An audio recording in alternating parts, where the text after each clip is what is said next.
Haha. Sound. What a revelation. Sound.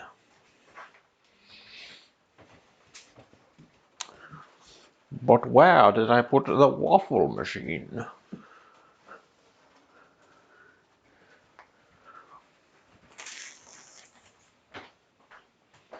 Well, hi. I'm on the hunt for the waffling machine, which I did not retrieve before I pushed all the buttons that said, hey, we're streaming. So, oh, there it is. Haha. I forgot where I put it. Trouble is, I forgot where I put it. But I have located it. We're going to need that. Okay. Not immediately, but I want to have it out and available for when I do need it. You're gonna have to get rolling pretty snappy. Fairly critical. You're first. And you're requesting an early moisten. I don't even have a glass of water ready.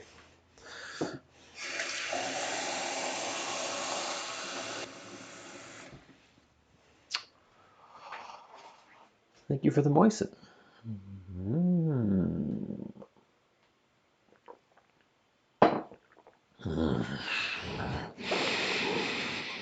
Moist.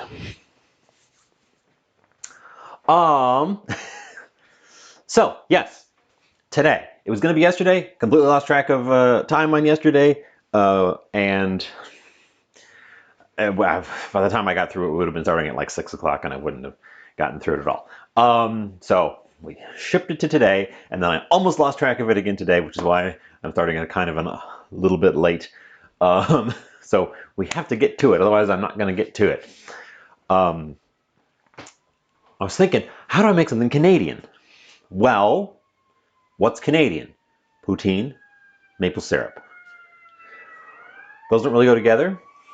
What does maple syrup go on? Waffles. What have I talked about making several times? Waffle hash browns. What are hash browns if not very skinny French fries all mashed together? Oh my God, we can make waffle poutine. So we're making waffle poutine. But that means we have to make, I've got the cheese already. We got fresh cheese curds. We've got the cheese. I think I want to make a cheese sauce, but that's low priority. We can, if we end up standing around waiting for something, I can make a cheese sauce on the side. I just think it'll look better to have a drizzle because of the waffles. But the two things we need to get going are we need to grate our potatoes so that I can soak them so that they can actually become crispy instead of mushy. And most importantly, we need to start cooking some beef because we're making our own brown gravy from scratch. I don't have any on hand. We're making it. Of course, the waffle iron, which was the first thing which I had to find. It's going to sit somewhere where I won't forget it. Camera station. It's going to go live on the camera station until we call for it. Okay. Okay. Fireworks Day today. That's interesting. Well, happy Fireworks Day. And happy lurk. Thank you. Let's slide on over to the countertop. Oop, looks like I bumped my camera because there's a big old space. Why is there a big old space? It must be that. Okay. Weird. You're not supposed to see that because it gets gross over there because that's where the garbage is. Okay, so step one is to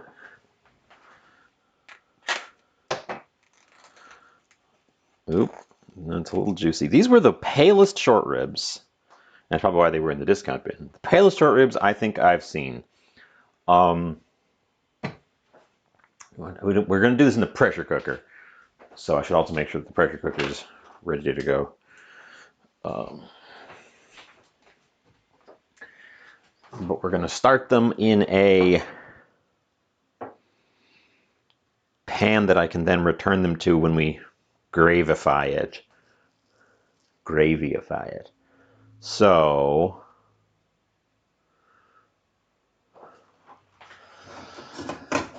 we're going to want a steel pan, and it wants to fit all of that plus a cup of liquid. That's probably good. Okay.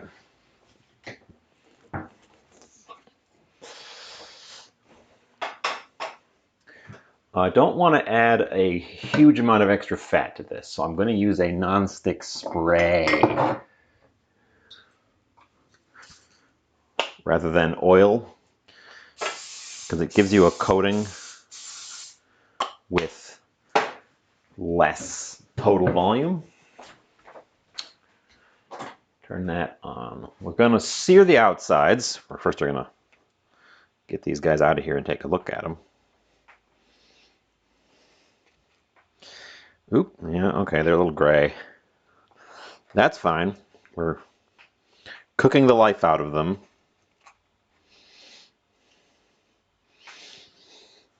They smell fine, so that's just discoloration. Gray discoloration is not a bad thing in meat, but it is a sign of age, and thus, if you see gray discoloration, give it a sniff, and if it sniffs weird, give it a sniff at all times. But the gray discoloration is a sign that you should check up on it, and also if it's stinky, throw it away.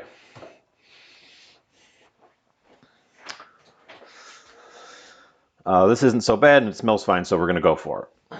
And again, also, I'm cooking it to death, so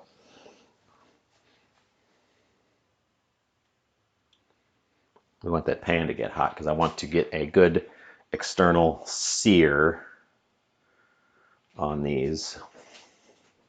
And then this pan, we're going to not worry about getting all the drippings out of it, because this pan is going to be where we construct, or where we take that stuff back out, put it in here, and turn it into the gravy. I'm doing this because my hands have meat on them, and I don't want to wash them because I'm about to touch the meat again, and I have no plans to touch anything else in between, so it would just be a waste of a wash. We're holding on to it just a minute while this heats up.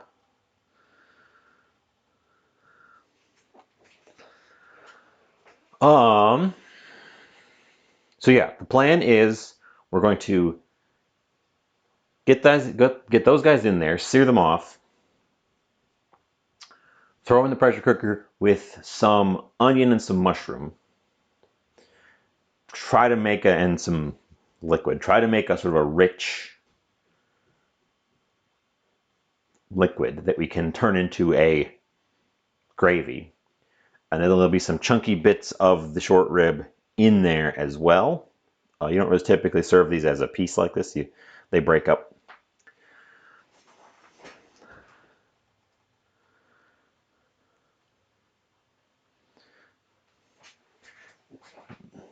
Also, it's raining. It started raining this afternoon. It's just pouring down. Oh, so how's things? While we wait for the pan to heat up. We're going to need that nonstick cooking spray as well, anyways, for the waffle iron.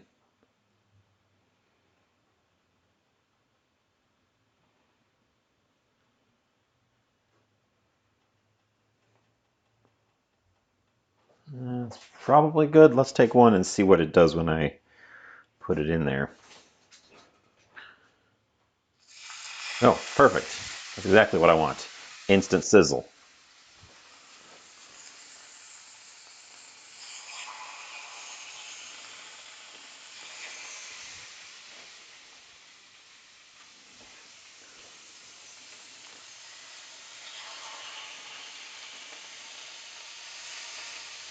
Okay, now we wash our hands.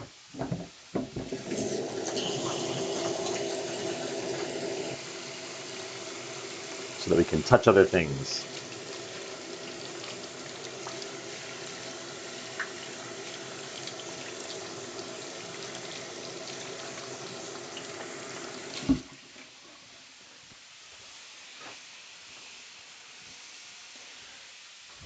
Probably clean up this meat board while I'm at it.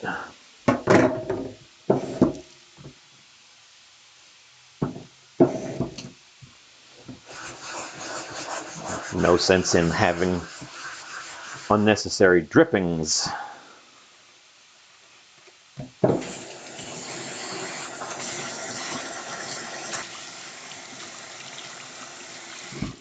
Hanging around the kitchen.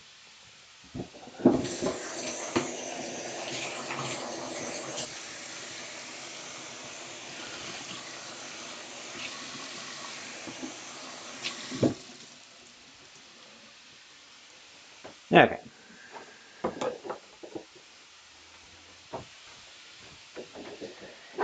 Wee former.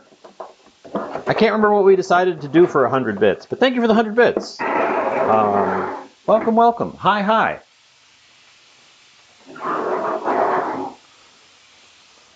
Hello, hello. Entree, entree. Isosceles. Isosceles is also here. I'm going to go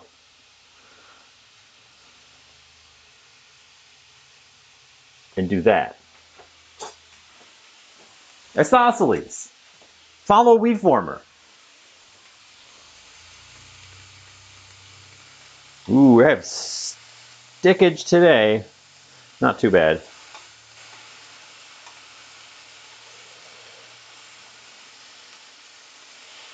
Get these guys on another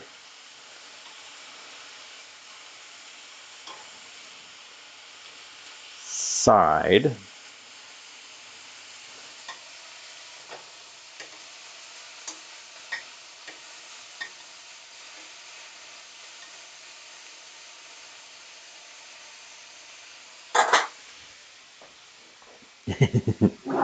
What you making? Tell us, tell us.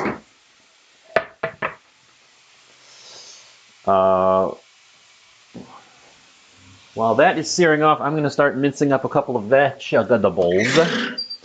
vegetables. Because we need to form a basis for a delicious something or other.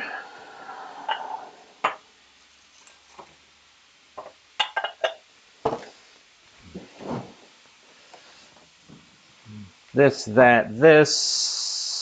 I want to say chicken salad. I mean, chicken salad sounds exciting. Who's not excited about chicken salad?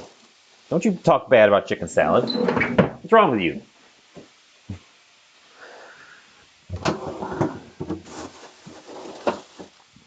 Oh, let's throw those in. And, those are all dried up. Those are all dried up. Why not?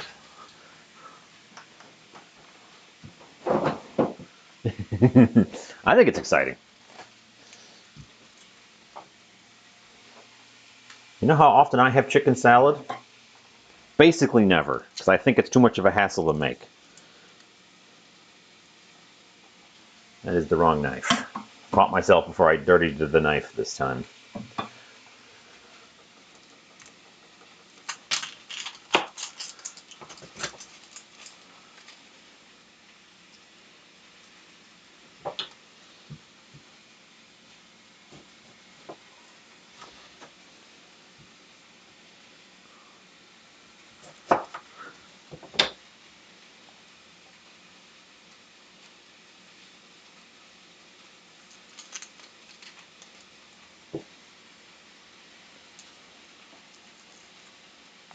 Anyways, hi WeFormer's cat.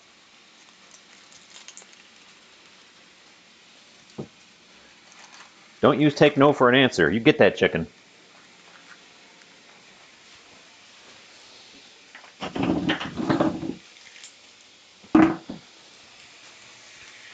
sliding back over here because we do have to keep turning these guys so they don't get too...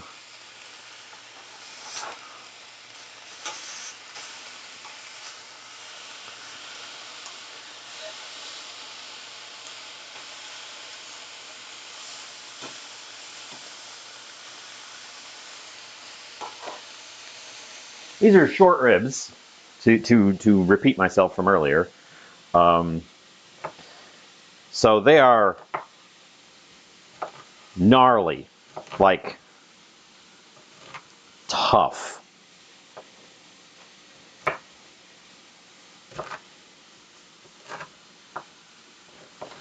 So cooking them fast and hot like this will not tenderize them.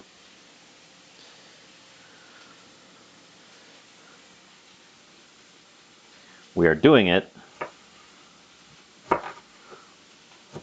just to get the browning on the outer surface, because we're going to be pressure cooking them, and you can't get that surface browning with a wet cooking method.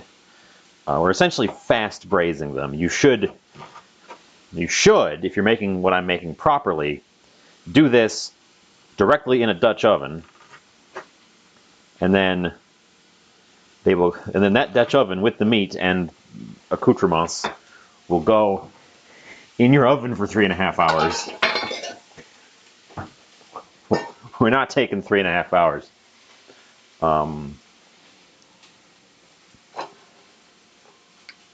I refuse to take 3.5 hours to do this.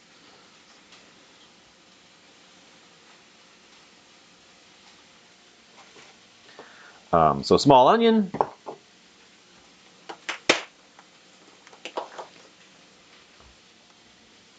Some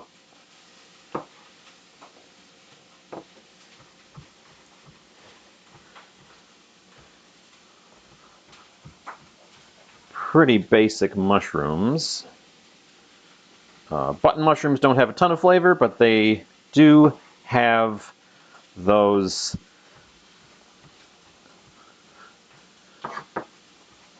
aminos that turn into rich, savory flavor when you cook the heck out of them.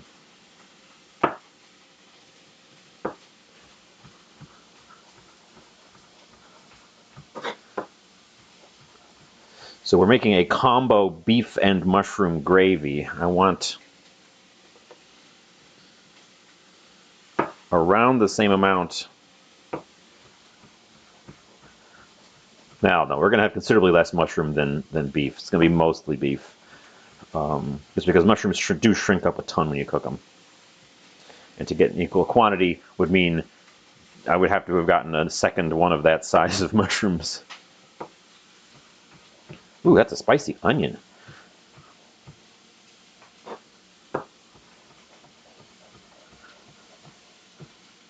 Okay. Sliding back over. This should be our last turn. Because we're not bothering with the ends.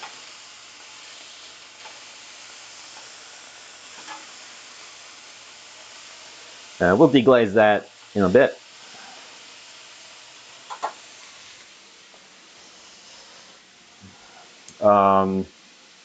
We're going to also pre-cook the vegetables that I'm currently prepping in that same pan, although they won't take nearly as long.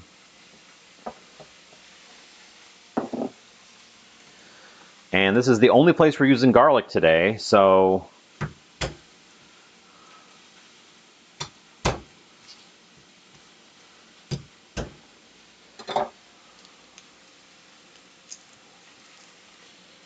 I may as well use all of the remaining little pieces we got over here.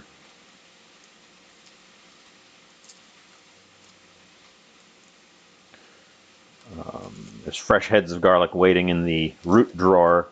These are just the last few pieces that lived in the little garlic house. Oop, this one's sprouty.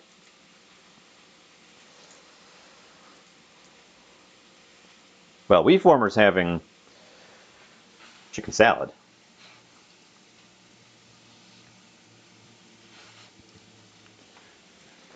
Anybody else having anything fun, interesting, Canadian?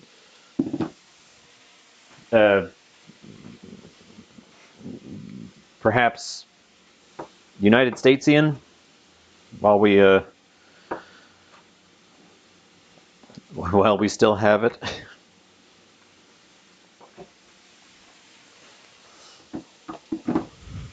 Oh boy, that's what consumed my mind yesterday and made me lose track of time. I'm sure everyone has already heard the news. That was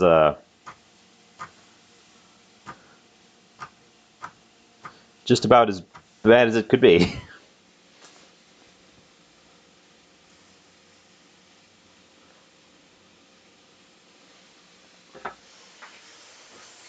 Okay, I'm going to say that these guys are about as toasty as they are going to get. Oops.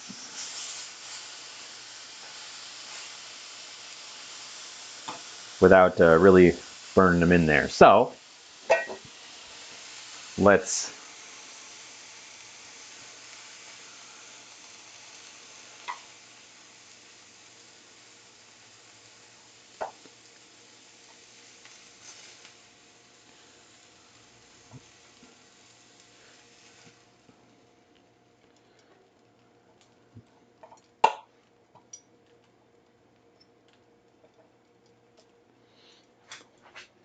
So we arrange them like so. I'm just going to set this aside because it doesn't have a really good home to live over here. We shoot a little bit more oil into this and we get vegetables in it real fast so it doesn't super burn, because it's going to try to. Garlic does not go in with the mushroom. The mushroom needs a little bit more time. You're going to Canada next weekend to stay forever? That's probably a good idea. Okay,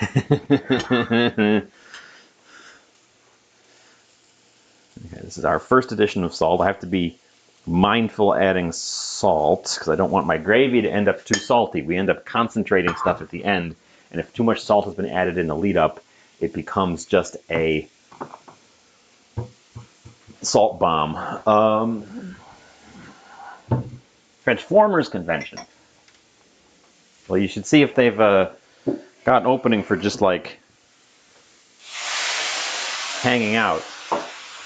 That was definitely much too dry and needed something, or we were going to lose all that fond from the meat to burning.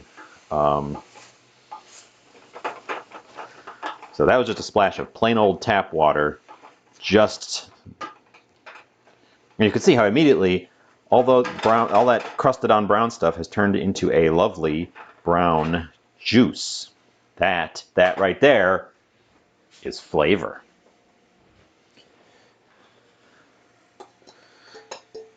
Throw in some onions.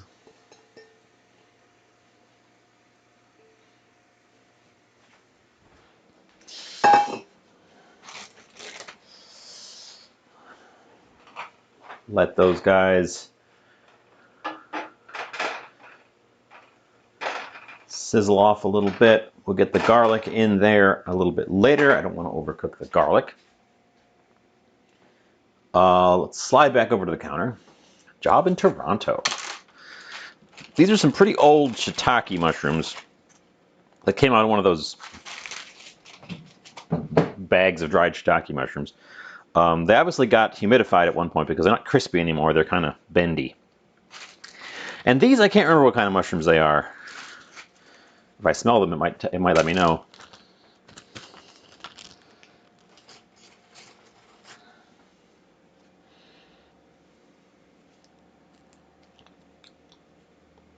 I don't know. I'm going to throw 2 of these in as well. I think they might be shiitakes as well. Let's throw 1 in just in case. Occasionally I get just random dry mushroom, or not dried, I get random fresh mushrooms, and if I don't use them up, I dry them. Got some dried wine cap. We could take one of those and chuck one of those in. Just have sort of a mushroom medley thing going on.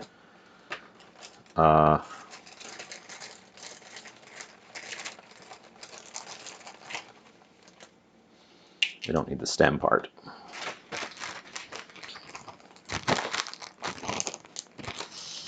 Dry mushrooms just don't seem to smell like anything. Mushrooms don't smell like dirt. If your mushroom is dirty, it'll smell like dirt, but that's just because dirt smells like dirt.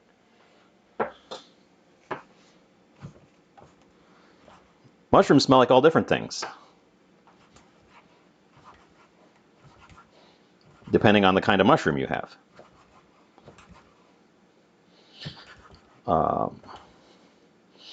Dry ones don't really smell like much of anything.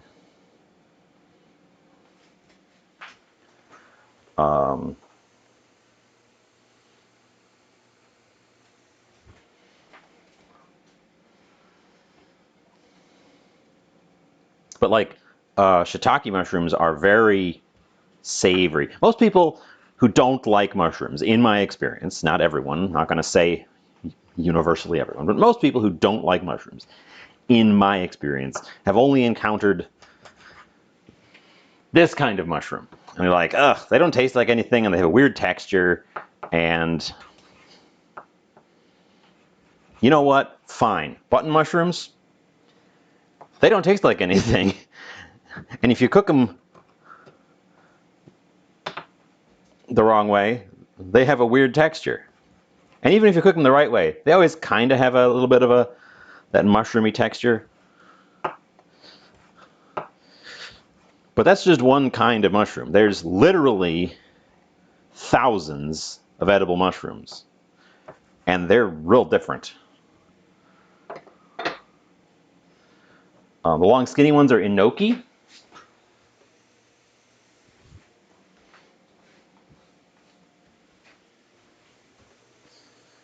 And exactly, those have a massively different texture than, you can even see just the way these different types I'm using here cut up.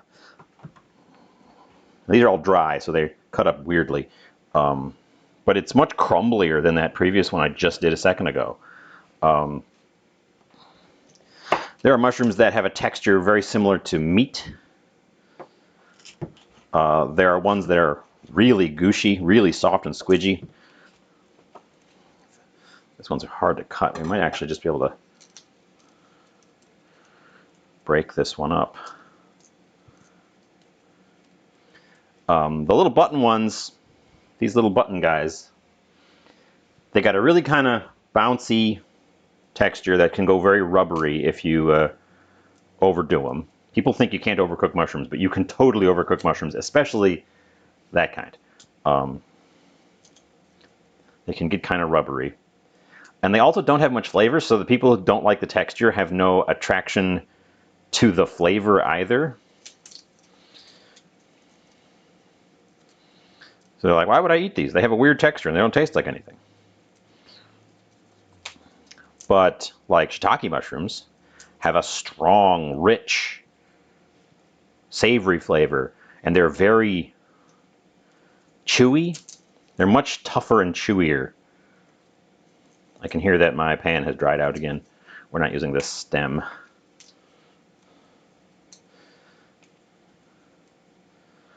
You'll often see shiitake mushrooms sliced as a vegetable in a stir fry because they hold up to aggressive cooking really well because they are a bit tougher. Let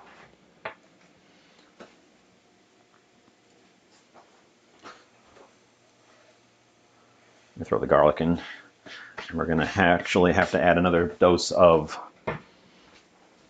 moistening.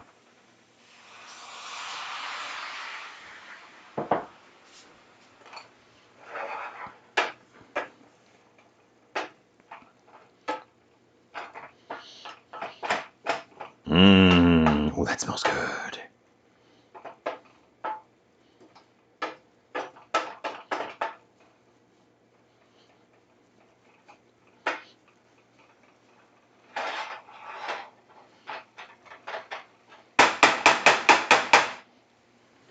And people who are like, oh, I've had more than one mushroom, they'll list off button mushrooms and portobello mushrooms and cremini mushrooms, and those are the same mushroom.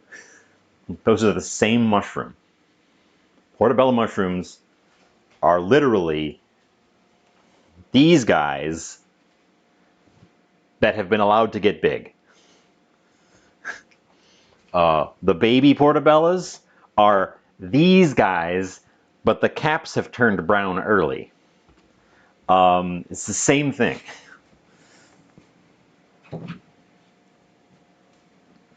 But like lion's manes are almost like seafood texture, like a shrimp meat texture. It's very different. Okay, we are going to need an actual amount of liquid.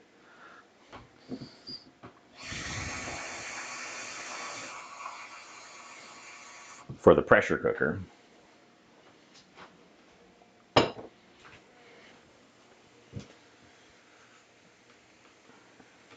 And do we want any spices in there? I probably don't want much in the way of spices in there. We're trying to extract all this rich flavor. Like the 3 colors of bell peppers, exactly. Except I think the yellow ones are actually slightly sweeter than the other kinds. I can't tell the difference between the other kinds, but I think the yellow ones are actually just a teeny bit sweeter. Also, here's a fun fact. This is a green bell pepper. When I bought it, it was green. It's ripening to orange. Green ones are just picked early. It's another thing. The green ones are just the other colors that they picked early.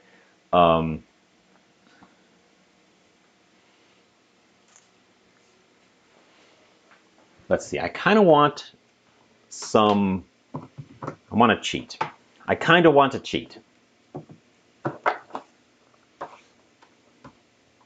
Oh, and I do have granules. Okay. We're going to cheat with this stuff.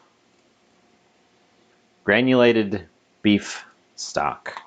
Just to beef things up a little bit more. How much do you add per cup? Oh,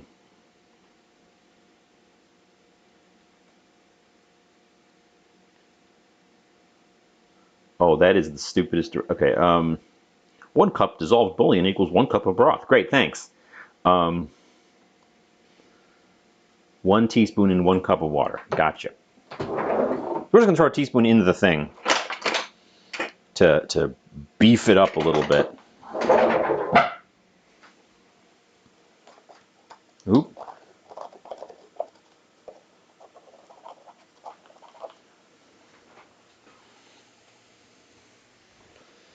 We're going to use the water as a deglazing agent right at the end on that pan to get all the flavor out before we commit to throwing it in the pot. And probably some Worcestershire sauce. See, I actually have a recipe up that I'm not looking at for beef short rib gravy, which calls for tomato paste, beer, thyme, parsley, stock, Worcestershire sauce, butter. We're not using butter. Shallot, I've gone with onion. Onion, I've gone with onion. Olive oil, black pepper, salt, beef. Also, it's 5 pounds of short ribs, which is not what we're shooting for either.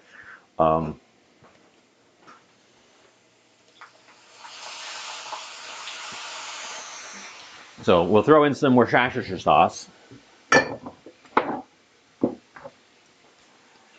little bit of this stuff, which improves the tastes of soups, sauces, salads, and vegetable dishes.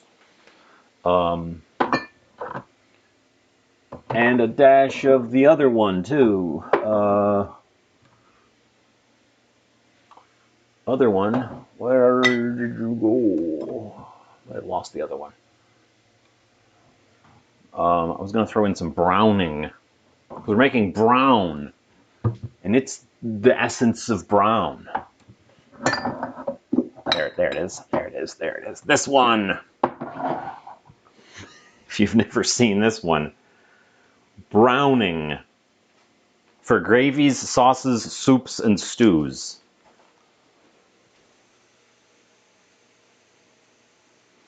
It is concentrated brown.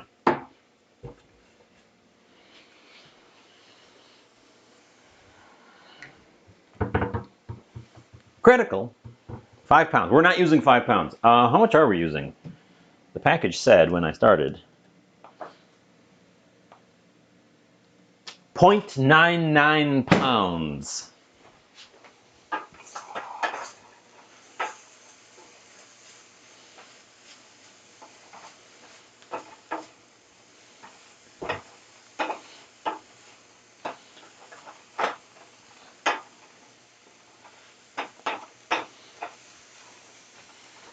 The thing I love about browning is this stuff. The first ingredient, the top ingredient, is caramel color. The second ingredient is water. It is literally brown color. The thing is, the way they make brown color isn't the way they make other food colorings. It has a flavor. You only need a little bit of it to make stuff brown, but it has a flavor. And what we're going for here is the concentration of the flavor. And they list it as caramel color because that's what it is legally defined as. It's that color brown. And it's like slightly bitter, slightly sweet. It's a weird thing. I think it's actually just burnt liquid sugar.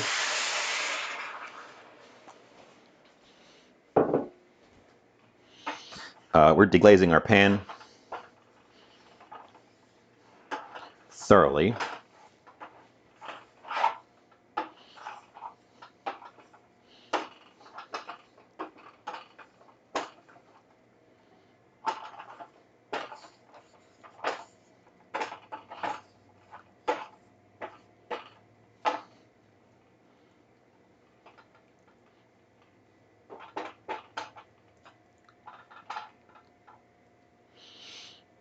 And then we're turning the heat off. And this is being added to our pot. And I think I'm going to add some extra water just because I feel like the mushrooms have picked up some of my liquid.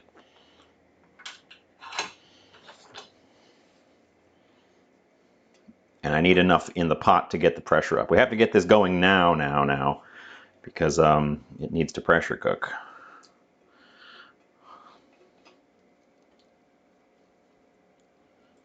Oh yeah, that's not nearly liquidy enough. We're just going to add another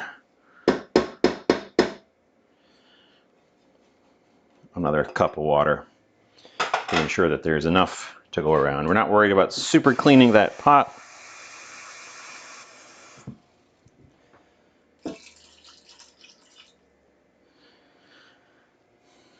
Or that pan, because we're going to use it again at the end. Also, my short ribs are now at a gentle braise level where they're just peaking. They're just peaking above except for that one fat one, which is extremely peaking, but the rest of them are just peaking above the liquid, which is exactly where you want them for a braise. Okay, get this guy locked in. Power. Lock. Let me get my reference book real fast. See if it has anything to say about short ribs.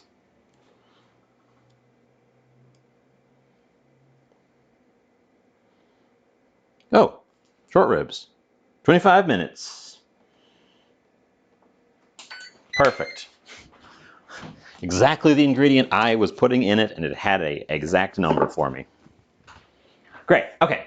We can now slide on back over here.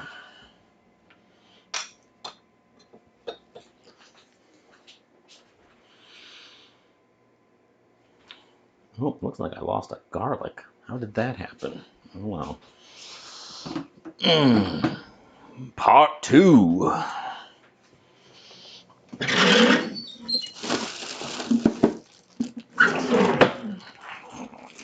A big bag of taters.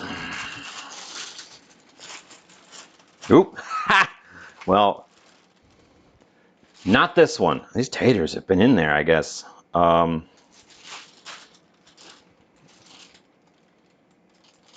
Well, let's start peeling taters and see if any of them are gnarly on the inside. I feel like this one probably should not be gone for because it's trying to sprout.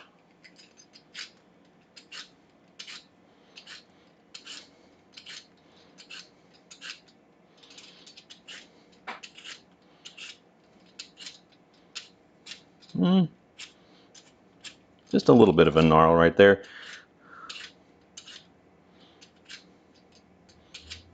I don't know how many potatoes I should do. I'm probably just going to do too many to ensure that I have enough.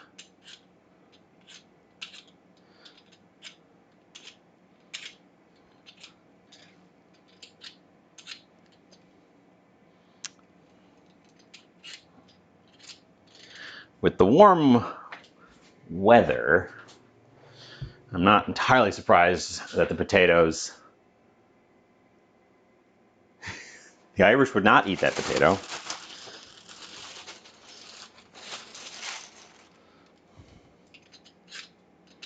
Besides, this is Canadian, not Irish. They're French Canadians, not Irish Canadians. Don't be silly.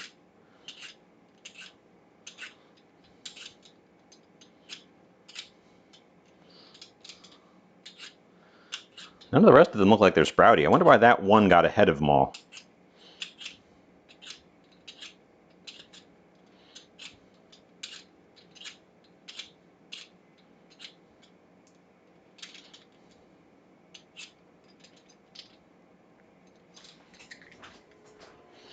These are the mysteries of our age.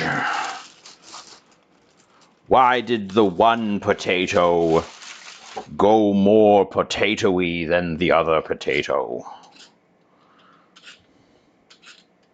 What evils has it wrought? This one, speaking of rot, has a real gnarly bit right there.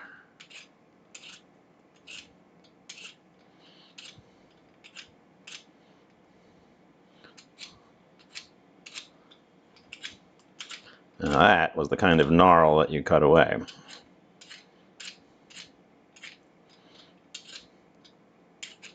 I'm putting the peeled ones in the sink because I'm going to rinse off all this schmutz before I grate them. I'm thinking we go for 4. Coffee milk. You can post as many AI pictures as you want. You're not gonna... I'm not fooled. I'm savvy.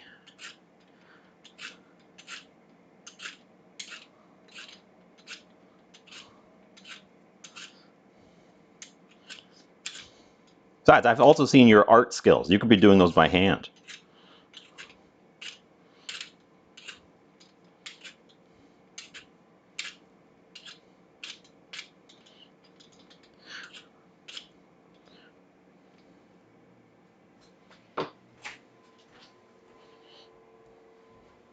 See? I'm not the only one.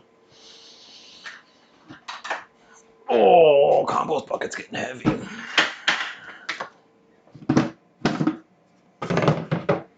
Let's dispense of the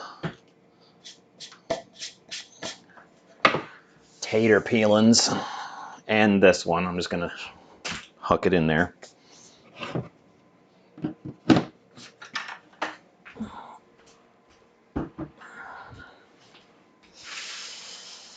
Mags! Hi. Welcome, welcome.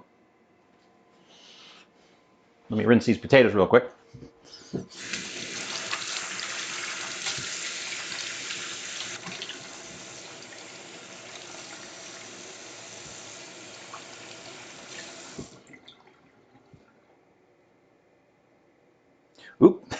No wonder it's not pressurizing. I forgot to close the vent.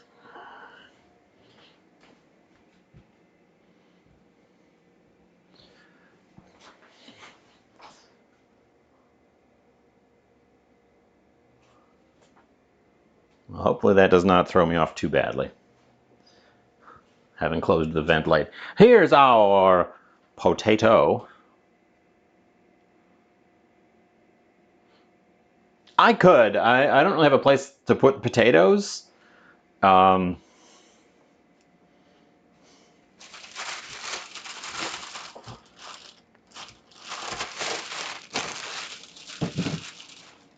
Do we think that this number of potatoes is going to be enough for 2 hash browns of size?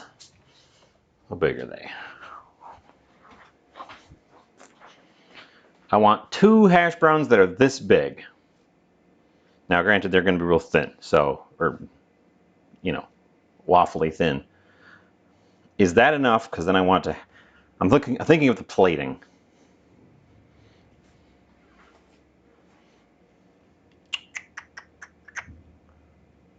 I know they get more voluminous as I grate them. I guess we're just gonna go for it.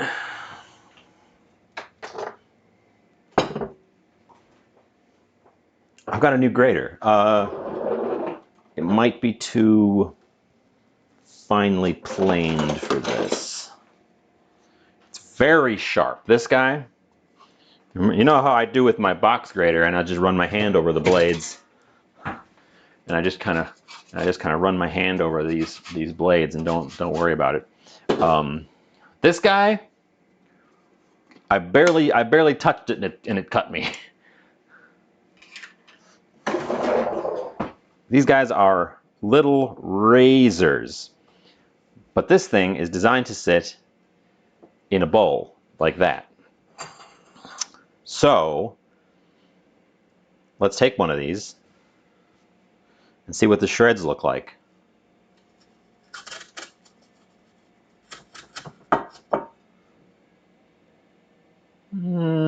Probably okay. Ooh, potatoes are tough. The potatoes are a little bit tough.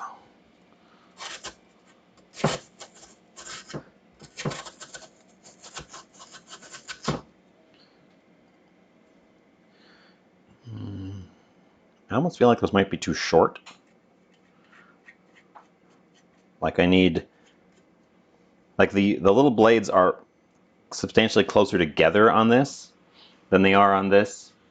So this gives you longer strips because there's more distance before it hits the next one. And I think I don't want them to be super short. So also, this one is really easy to just sort of mash your way through.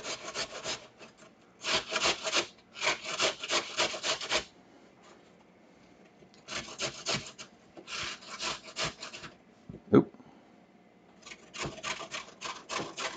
I have a mandolin. I don't want julienne. I don't want sticks or French fry shapes. If I was going for either of those shapes, I would use the mandolin. What I want are these flat shreds, which you get from something like this, or that, but I think I like this better for potato.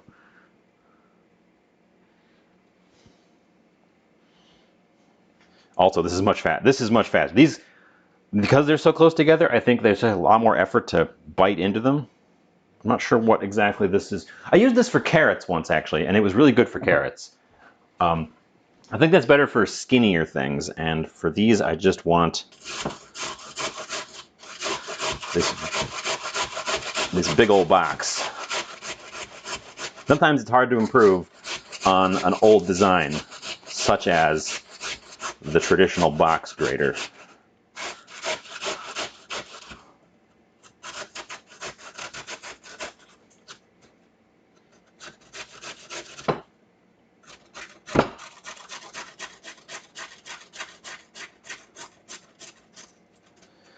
also, because the box grater is less sharp, I don't have to worry about pressing into it, so that I can really kind of push more aggressively.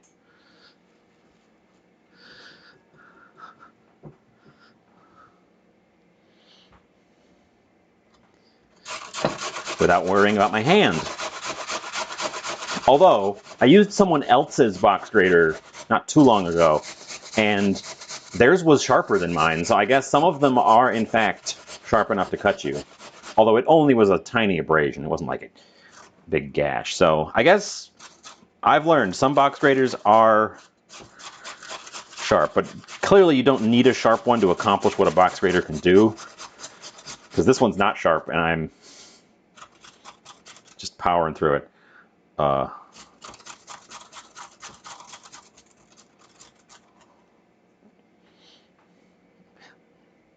The food processor also has an attachment that can take care of this.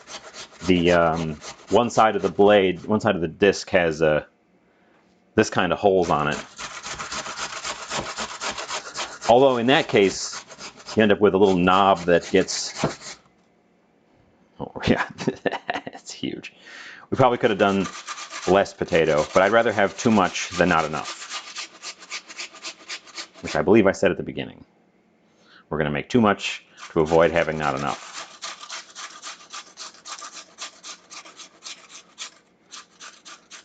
Although, the quantity in the bowl, I can't believe how big they became. Okay, well. Should have stuck with my instinct, which is 1 potato per person. Which would have translated to 1 potato per waffle, because I'm doing 2 waffles for the plating, but I think 1 waffle would be plenty. Look at how big they became.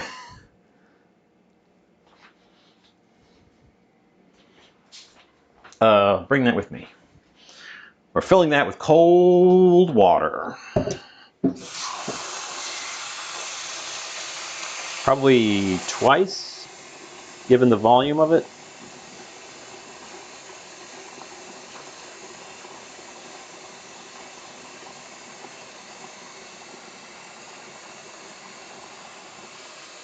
We want to dissolve the soluble starches that we released by aggressively grating and shredding up the... We're not going to squeeze the water out of them now. What we're going to do is we're going to soak them in cold water, because when you mash up the cells of a potato, you burst the little starches and they release soluble starch into the outside world. That soluble starch is what makes potatoes get squidgy, mushy. If you make French fries and they don't come out well, it's probably because you didn't wash off the external starches. Same thing applies with hash browns. And anything where you want to get a crispy exterior on a fast, hot cook. You can get a crispy exterior on a slow cook where those starches harden on the outside and you get like the cubes or roast potatoes, that kind of thing.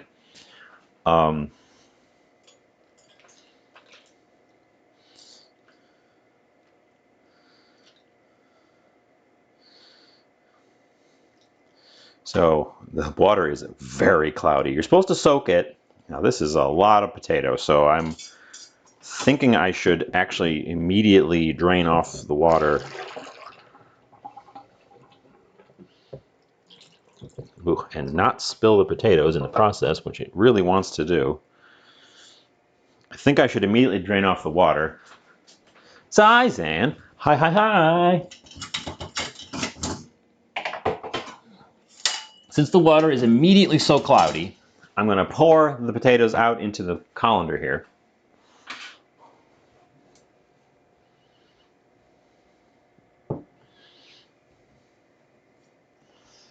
Uh,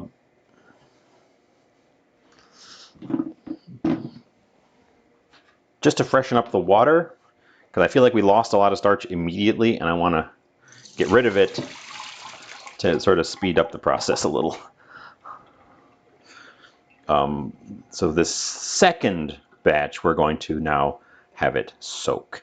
And I think I'm going to soak it right in the colander so that I can just lift them out. That makes sense, right? I didn't really show that to you, but the water was foamy, which is why I was thinking we should probably do this the other way. Or get rid of that water, because the water was already foamy with starch.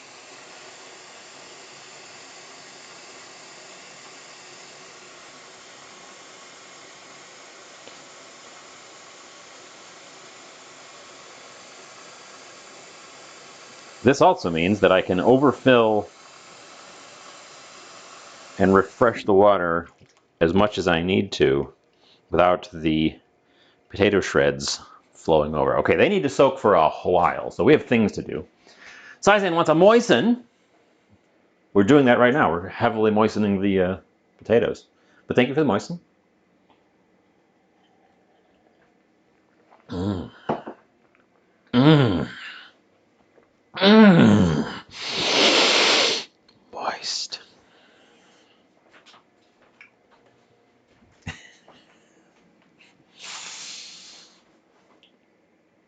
Okay. That means we do in fact have time for potentially a third thing. I was going to make cheese sauce.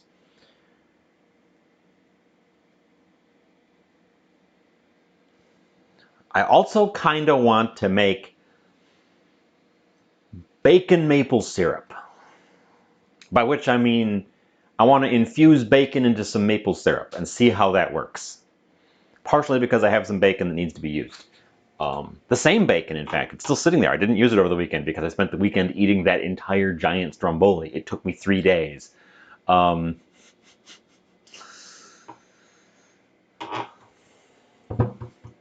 Bookwoman, hi. Hi, hi, hi. Welcome, welcome.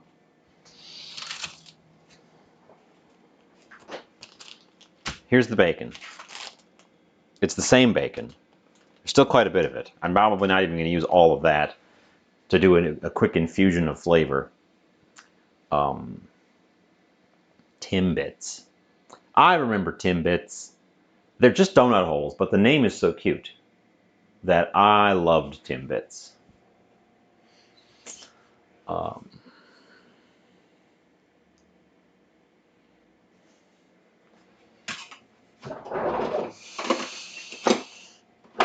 Let's see. Tidy up a few things. Tidy up a few things.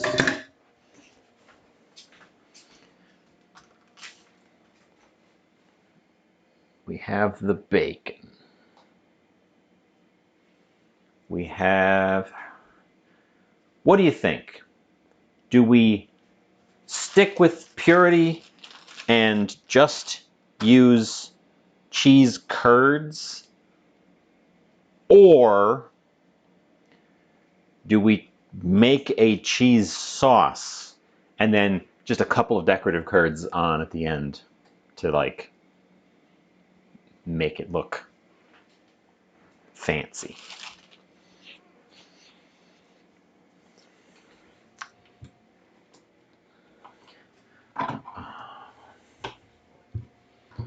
And the extant question of how to infuse some maple bacon maple. I'm gonna start cooking some bacon first.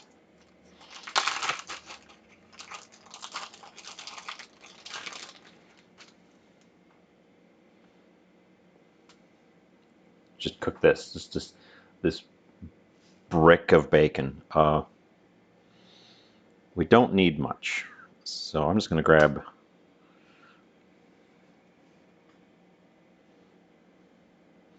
let's see, 2 half slices and 2 more half slices would make 2 full slices. Because I split these in half so that they would fit in the bag.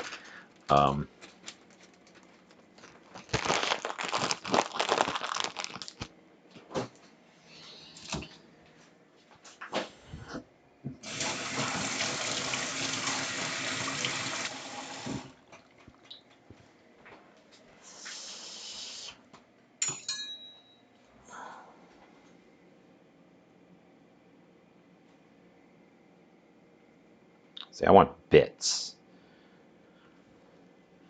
I don't just want pieces. I want bits. So let's do a lengthwise on these guys real quick.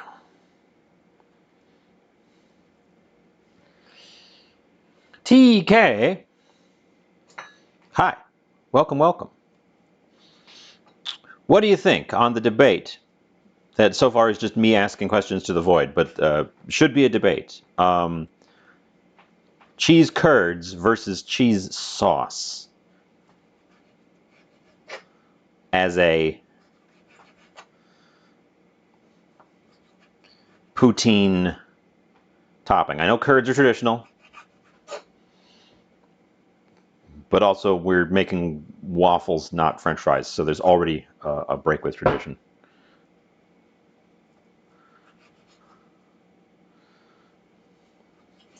I deliberately had a light lunch, so I might be thinking with my stomach.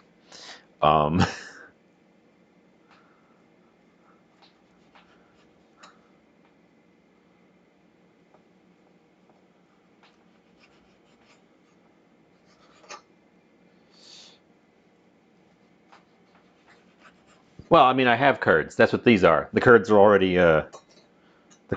there. I would turn curds into a cheese sauce.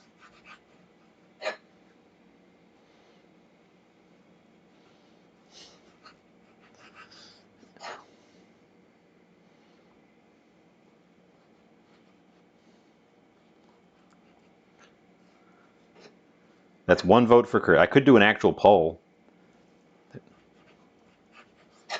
Here, let's do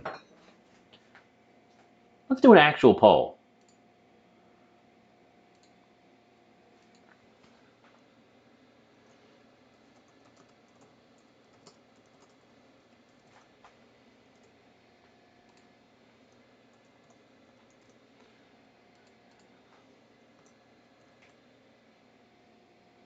Um, 5 minutes.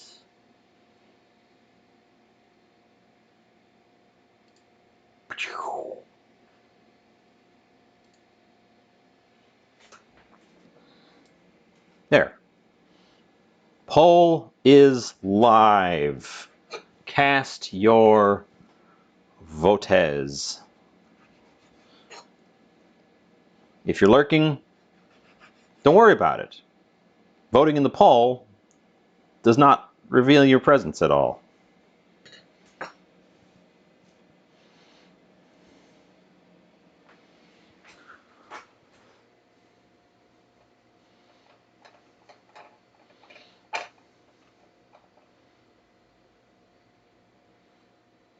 I haven't done a poll in a while.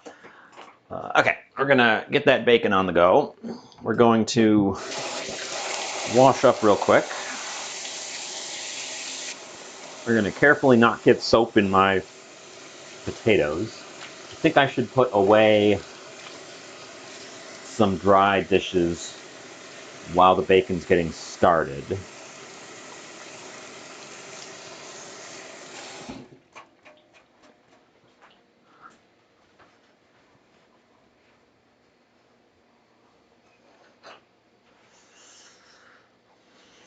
So I'll do that now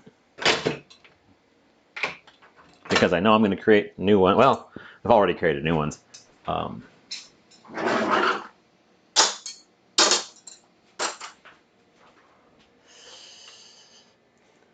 Knife.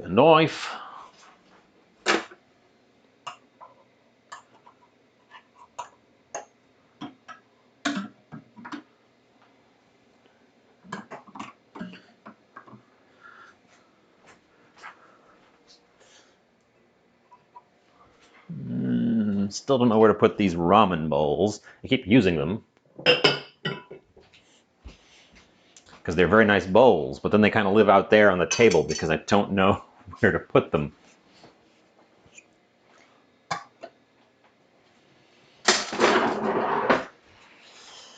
Ah.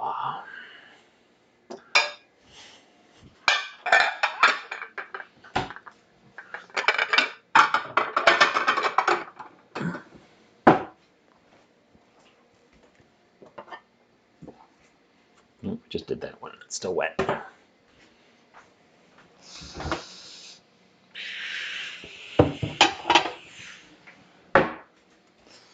Okay. So, yesterday was Canada Day. Oh, you guys are just looking at the knife. It me.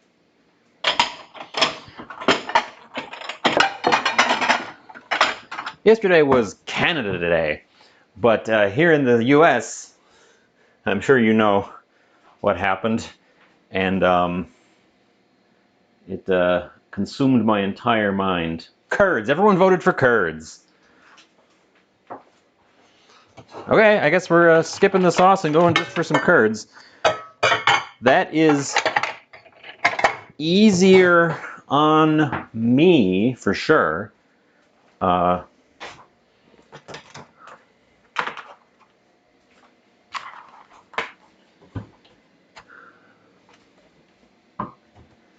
mean, 0 votes for sauce, so that is pretty decisive. Get all this stuff put away. Okay, that's a clear, nearly clear drying rack.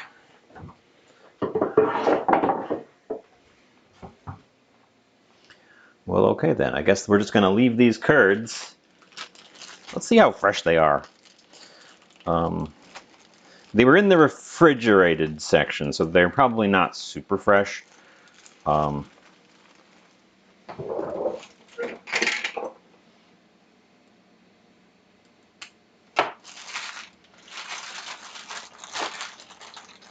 I brought them up to room temperature, so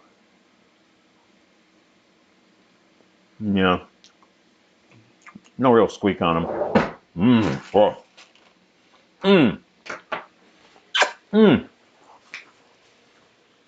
Compliments to the chef. Fresh cheese curds. Well, semi-fresh cheese curds.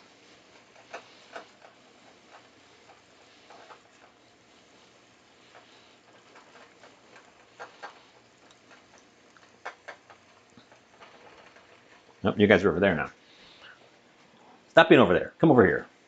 Curds has won. Curds has officially won with 6-0. Wow, that was decisive. I thought somebody would say, oh yeah, make a sauce. Just to see me do more work.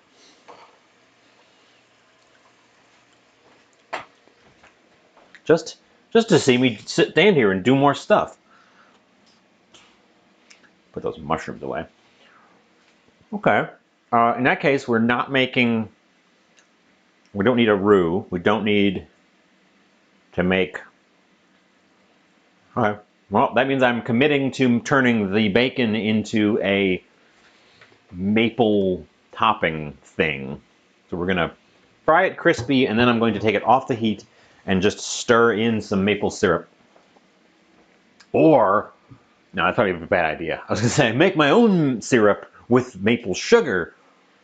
But I actually have maple syrup on hand right here. A couple of them. You have this one. Wisconsin pure maple syrup. We have this one. Pure Wisconsin maple syrup. Distinct difference. Just the two.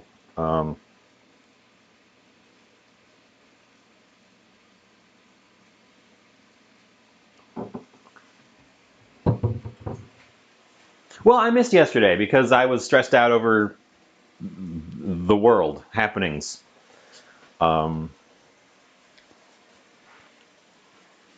You know.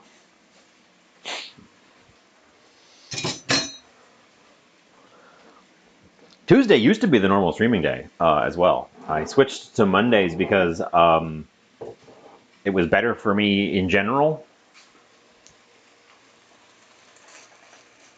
And Tuesday is kind of the backup now. If for whatever reason Monday doesn't work out.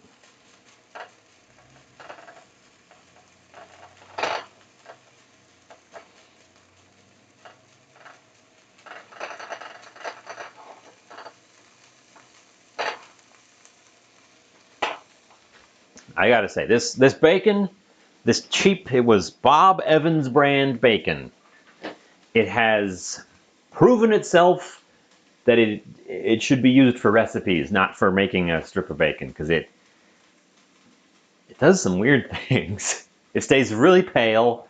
It leaves a funny residue that's not just bacon fat. I don't know what's in it besides bacon. I would assume nothing, but based on... I typically assume that bacon is just bacon.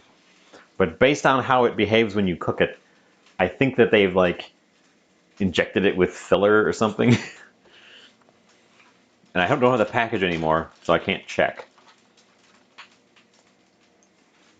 But it doesn't really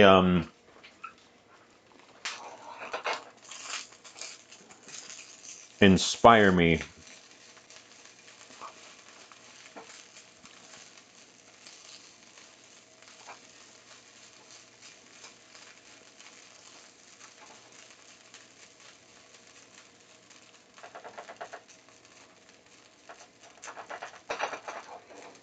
Because I want these to be like brown, not like pale.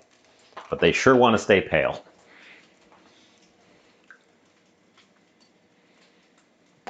2 minutes left on the pressure cook. We're gonna check the book and see what it has to say about the D pressure. Well, that book's gonna have to move because I've knocked it over twice.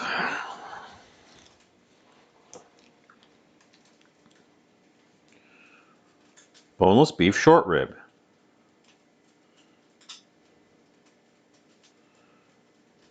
Quick release, high pressure. Almost everything is quick release, high pressure. So far I have not come across anything that asks for a slow release or low pressure.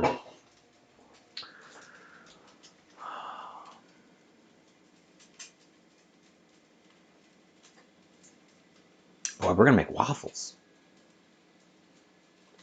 I should probably page through that and find out what kinds of things it asks for a slow release, so that when I'm not just following directions on something and getting weird, I'll have a concept of if I want to, which way I want to take it.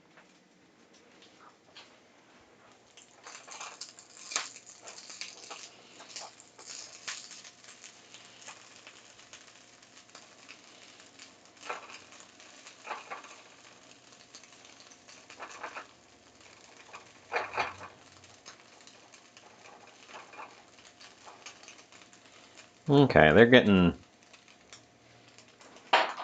there. Oh, well, since that one potato went sprouty, I'm probably gonna have to do more potato dishes just to ensure that I use these guys up. Because if one's going sprouty, probably means the others are on the verge of it. There's our beep, beep, beep. So let's pop up to the top, take a peek in the corner over yonder.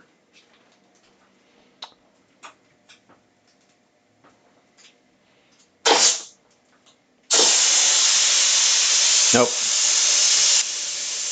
You see it better without the light. There it goes.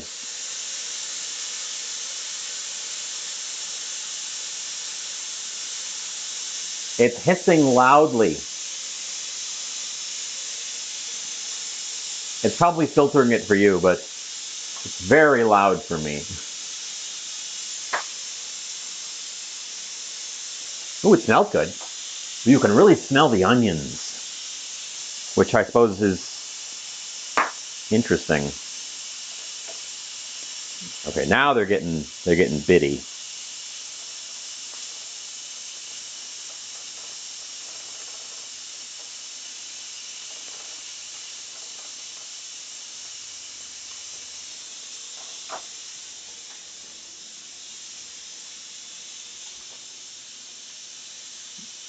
Okay. Fun's over. That's still hissing, but the cloud isn't visible anymore. We've done this so many times. If that paint was going to fall off that ceiling, it would have started doing it by now.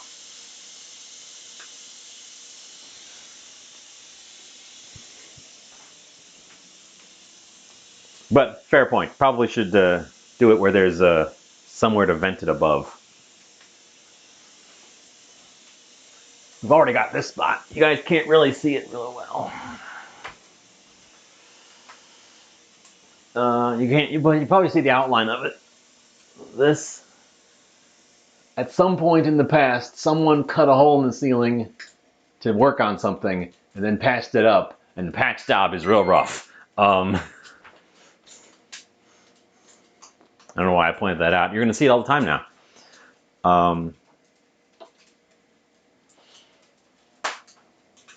Okay. These have, after slightly longer than I was expecting, turned into the brownness that I was looking for. So I will set them to the back, turn the front burner off. Don't want to put that on a hot pan straight away. We can stop the pressure cook. We can release the lock. Open it up. The glorious ceiling hole. Yeah. Honestly, if I owned this house, I don't own this house, I rent. If I owned this house, I would be saving up to have the kitchen replaced. Like the whole structure. Because it's not great. It feels like it was an addition at some point. And it has all of the problems of a slapdash addition. But what are you gonna do? It's where we're stuck. Okay, I want the juice from our pot more than I want the solid bits.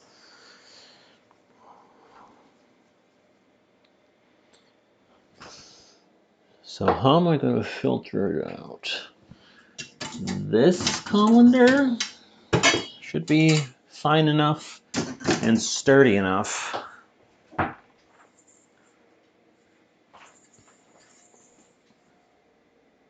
We should check on those meat pieces as well. They should be, yeah, they got some structure to them, but they break apart really easy with the tongs without disintegrating. So that's a good place to be. That way I can have some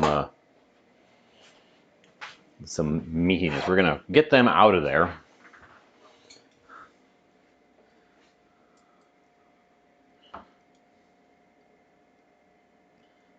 That one broke slightly as I was picking it up. But we're gonna get them out of there so that we can deal with the rest of it.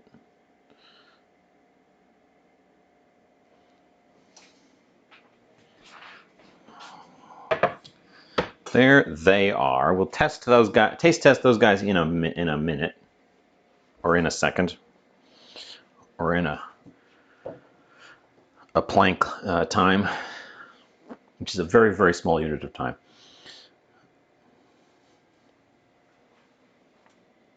That thing is blazing hot. I'll turn that off completely. I want to get the juice without necessarily having all the bits, but I don't want to lose the... I'm going to taste the juice. For one thing, I want to taste the juice. We're going to see if it needs, especially salt, but if it needs anything else.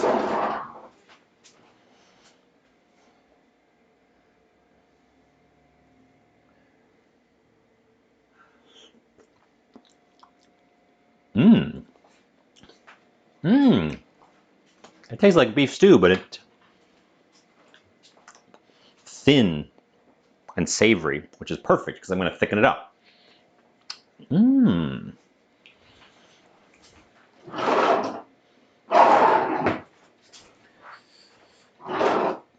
This is going to be slightly awkward, I think, and I'm going to do it out of sight of you guys. Here, you can look at my back. So I'm going to lift the potatoes out. We're going to use this as an impromptu moment to drain and change their water. Well, there's actually a lot of starch in there. So that's definitely working.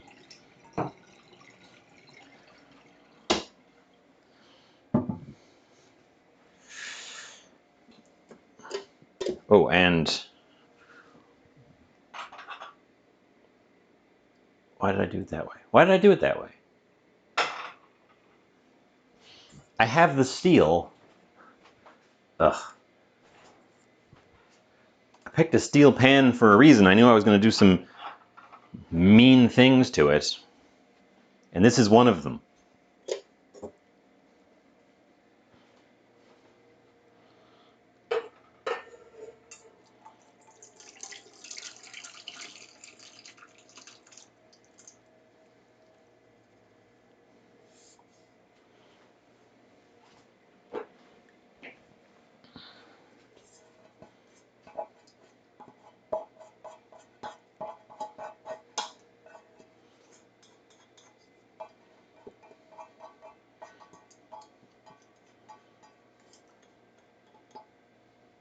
Okay.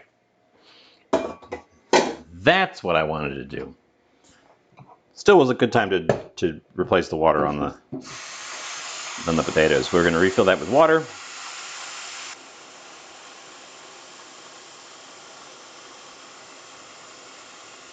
We're probably going to dry the potatoes just before we use them, just to ensure they have the maximum rinsing time.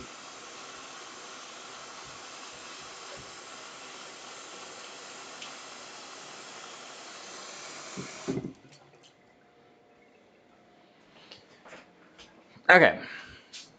That part is what I'm after.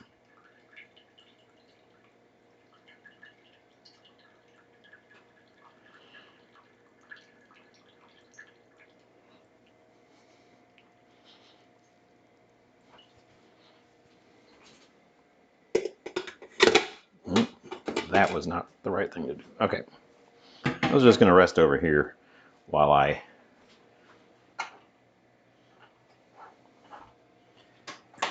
bring this to a simmer.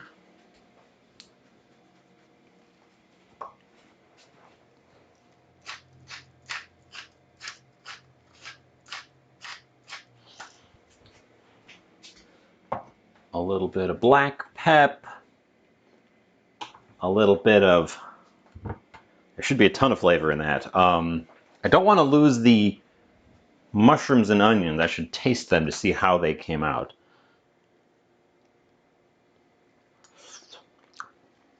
Mmm. Mmm. Mmm. So the mushrooms, because I use different kinds of mushrooms, some of them are very, very soft. Some of them are like chewy, verging on crunchy.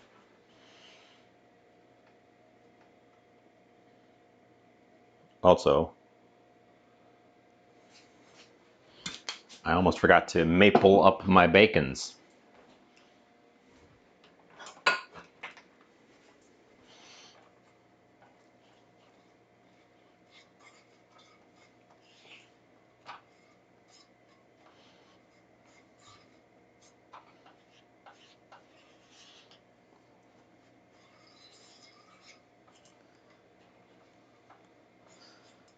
That should theoretically work, I think. Just have like an infused thing. We're not heating that back pan, we're just letting it set a little bit. As a reminder, what's in here is a little bit of beef stock starter. 1.5 wine cap mushrooms, 3 shiitake mushrooms, 1 mushroom that I think was a shiitake, and a handful of button mushrooms and an onion, and some browning sauce, and some Worcestershire sauce, and some seasoning liquid. And then we pressure cooked it. And then and a pinch of salt. And just now I added a crack of black pepper. We're going to reduce it a little bit. It's starting to move, so I'm turning the heat down. We're going to come back over here. I said I was going to test these guys in a minute, and the minute is here. As you can see, they're tender to the point of being just finger pull apart without totally disintegrating. And they taste a lot just like beef. Short rib has a very generic beef flavor. It's excellent for things like a stew or a stock or things like that, where you just want to extract some beef flavor and you want a piece of meat that's not going to go to mush while you're extracting it.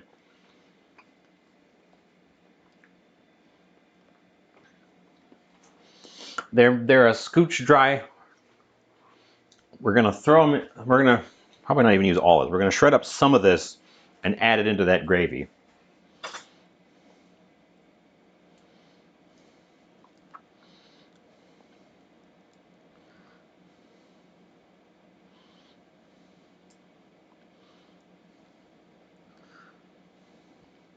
Whoop. But looks like 25 minutes was actually just perfect for the amount I wanted these to cook. I'm not sure I want to add how much of the mushroom onion mix I want to add. Definitely not all of it, but maybe a little bit, because it has some nice flavor still. Not a ton. Most of it's been extracted into the liquid, I assume.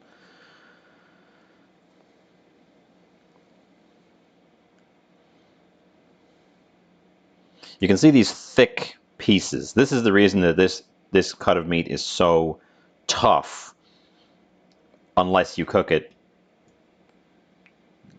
in a braise or a pressure thing, or some low, slow. Pressure cooking mimics low, slow, but does it fast. These big pieces are big, tough fibers in the original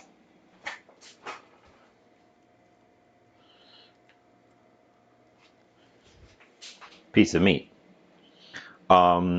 Which makes sense, because these are the muscles on the cow that do breathing, I'm pretty sure.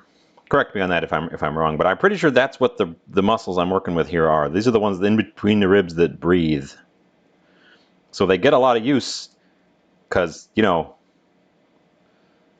they're always breathing.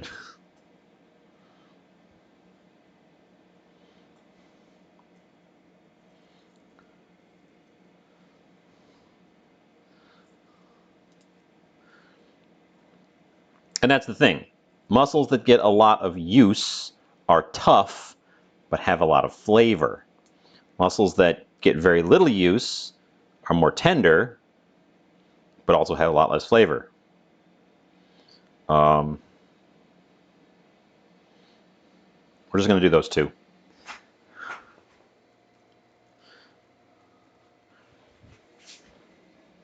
I will save the remainder for something else. We just needed them for the extraction. It would make my gravy too chunky thick. It's an inexpensive cut as beef goes. Beef tends to be pricey. But like if you compare pork short ribs, what I see in the Asian restaurants, specifically Chinese cuisine, don't lump together Asian cuisines. They're pretty different. But I know what you mean. The exported, generically Asian restaurants. I think what they like to use are, I see pork short ribs as a thing in Chinese cuisine, and I see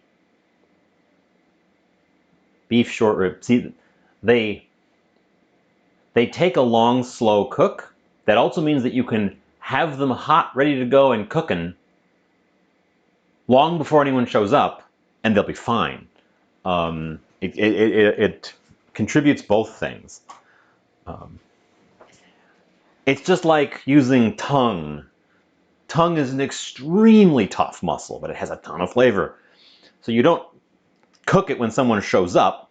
You put it on to stew at the beginning of the day, and by the time people show up, it's ready to go. But if nobody shows up or not enough people to eat it, it doesn't go bad. It doesn't overcook. It just continues being this stewed, fall apart thing. So those tough muscles are good for having a lot of flavor and also good for just having on hand to throw into whatever because you've already cooked them.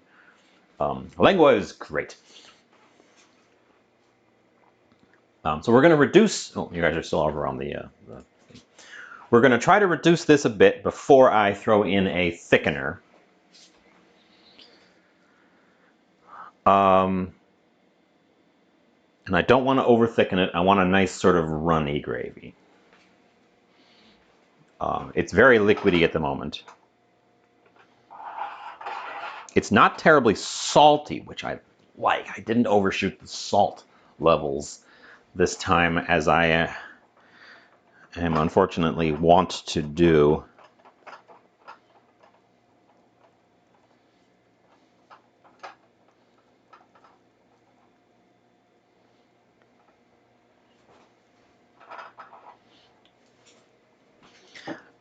We are going to add, oop, that is dripping like crazy.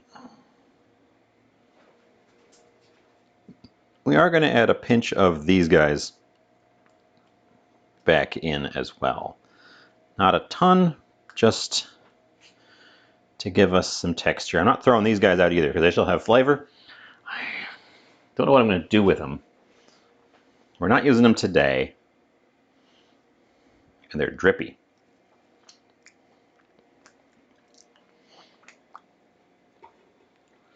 We're going to prop them in the slow cooker pot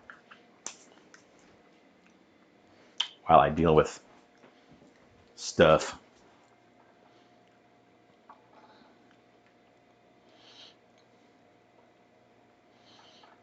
You know, since I didn't make a sauce, I could use the leftover beef to do like a beefy mac and cheese, or potentially like a stroganoff-y thing.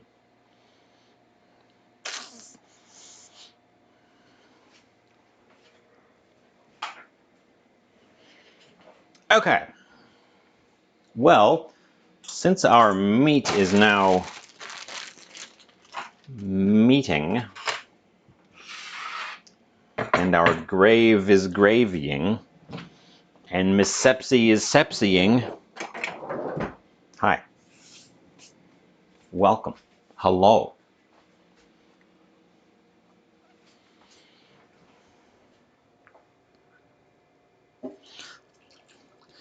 We should probably address the potato in the corner.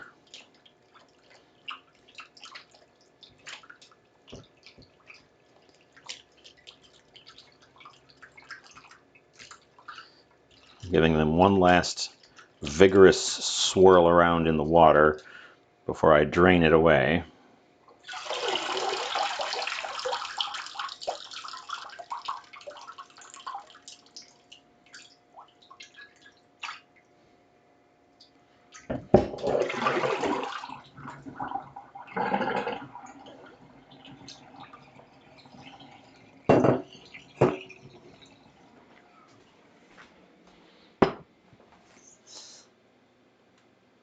Potato.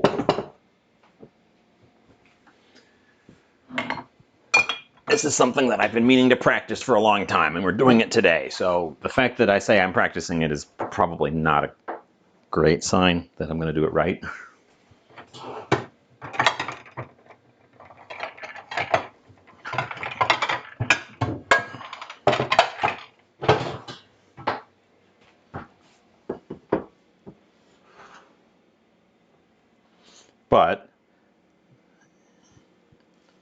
having only been in there like half an hour, you can see that they're way less sticky than they were. And I believe we've rinsed them sufficiently. I just need to get them to be not sopping wet now. And I got this bowl out with the intention of putting them in there, but I feel like they need to be toweled. So I'm going to go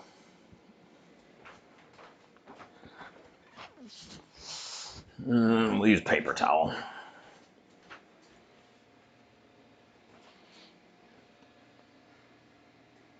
A leaf hopper? Why is there a leaf hopper in here? That's weird. There's no leaves.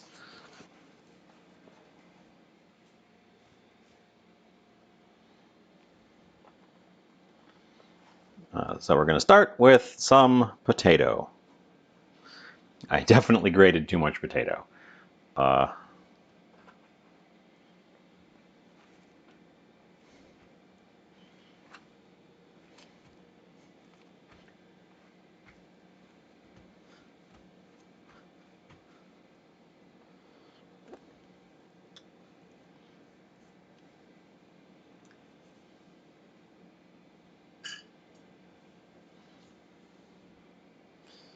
This is not ideal. They're kind of sticking to the paper. Kinda.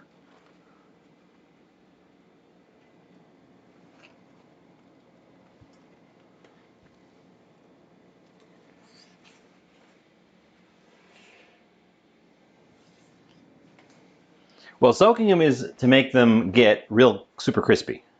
If you don't, they will stay a bit gummier. And I've done that too. I feel like I should just use a cloth towel. That'll be plenty absorbent. And it won't stick as bad, and it'll have no danger of tearing. So that's what we're gonna do. Yeah, I've had definite problems doing this correctly in the past.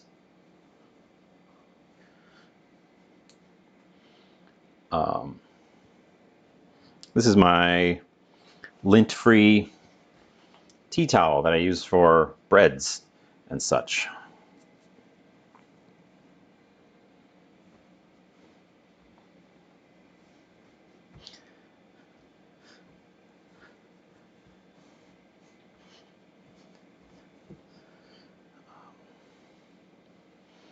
And then I think we can just pick it up.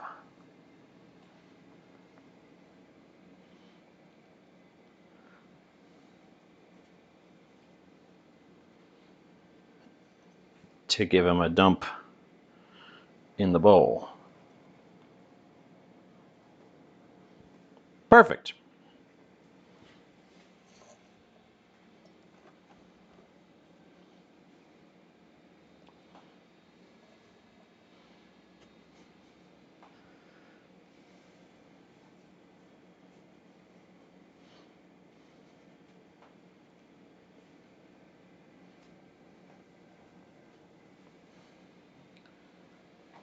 Yep.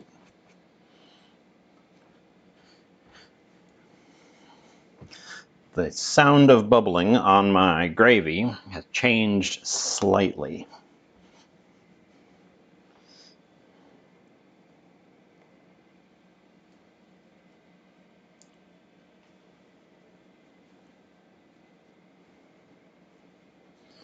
Which is a sign that it is evolving into something. Potentially a Charizard.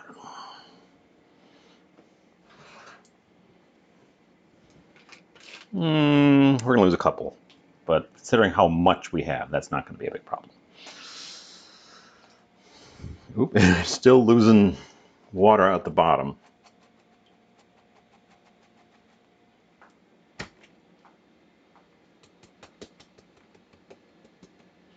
Okay.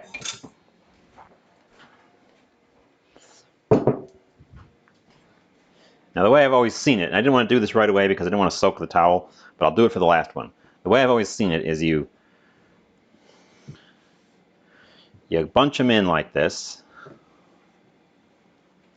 This is the wettest part, so I'm going to actually bring the bowl back. You bunch them in like this, and I think if I had just done 2 potatoes, I could have done this. And then you, oh yeah, there's so much water still in there. You twist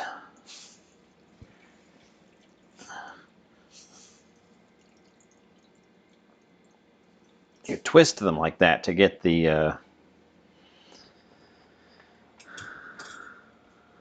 guys dry and loose and dry. So I think if next time, just 2 potatoes, we can do it the proper way with the squeezy rag.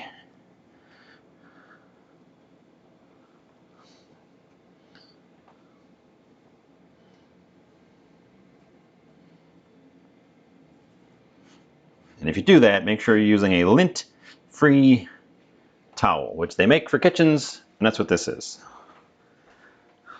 And then your lint-free towel can just go in the laundry.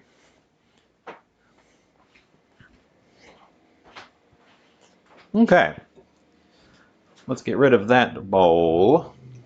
Let's actually use that bowl to collect various odds and ends, so they're not rattling around loose in the sink anymore.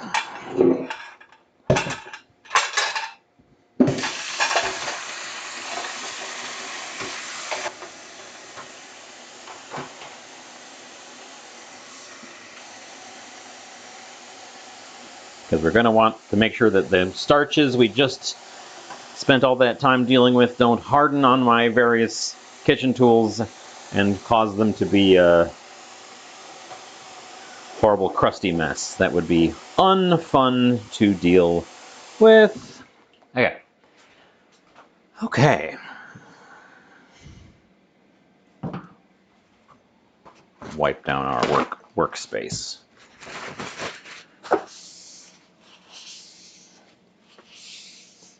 So I have talked about wanting to practice making hash browns because I've tried making them in the past and they were not good. However, the type that I really want to figure out how to make are the little like patties. The little McDonald's style, like little puck. Because those are super nice. Let's return to our stovetop briefly and poke around our mixture, which has, I believe,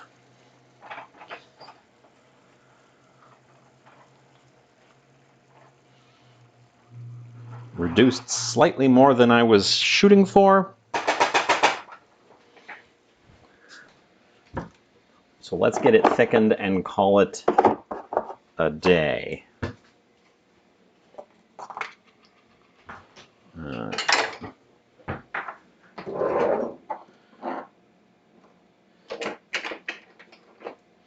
I know I can buy them and save myself a ton of effort, but I want to know how to do it right.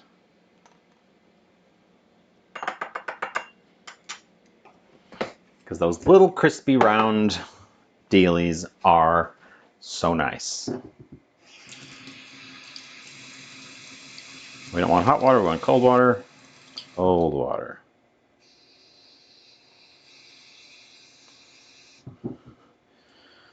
Stir up your little slurry.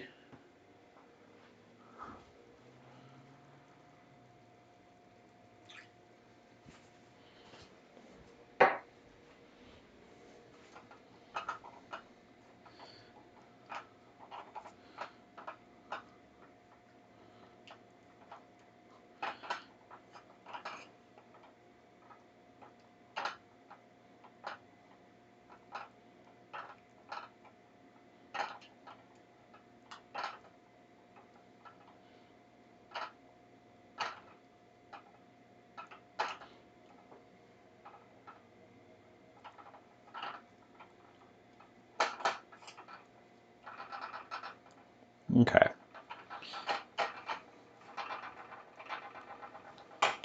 I'm going to let that give just a little bit of heat.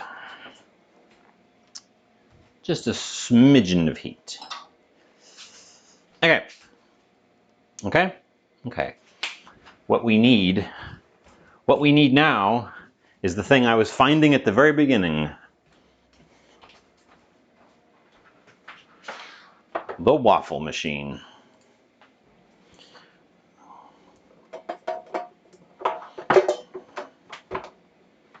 And we need it to be hot.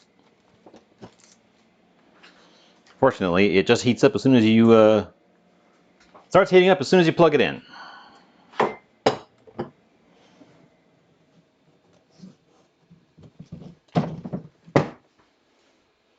I don't know that we're going to be able to use the timer effectively today. We're going to need the non-stick spray. And we should get a plate ready. Because when these guys come out of here, they're going to want to go right on a plate. So, let's pick up... Oh, I dropped some frames. I wonder when that happened. No one mentioned anything, so it's probably a while ago. Oh,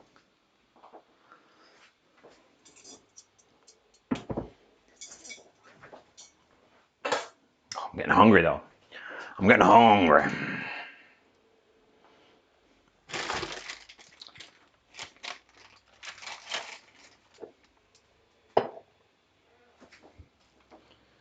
Just a couple, I mean 300, but that's not a ton in the scheme of things. Let's see. Brown, dark brown, orange are the colors we're working with for. So that would suggest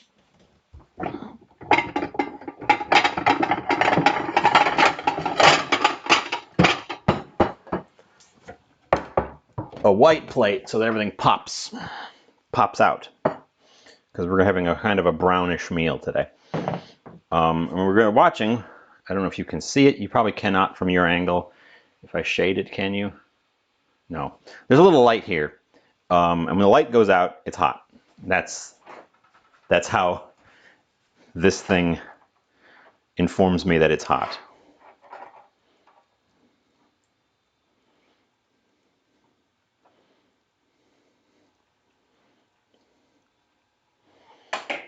We're going to put just a smidgen of heat on our maple bacon.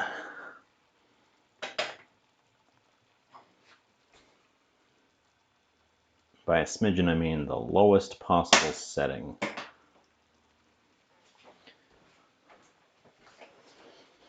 Oh, I should put these mushrooms away. We don't want them getting caught in the crossfire.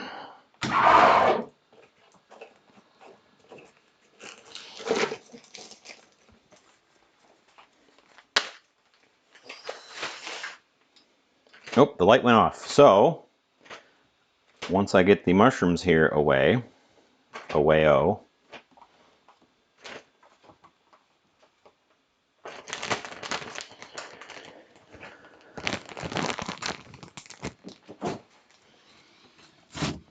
we can attack the hash browns. I like this waffle iron. We don't use it enough, but it's so compact compared to most of the ones we see.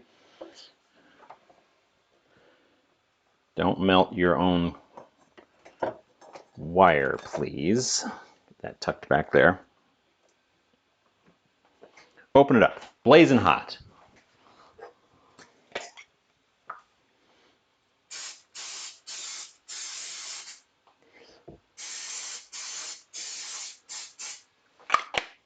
Get them well oiled.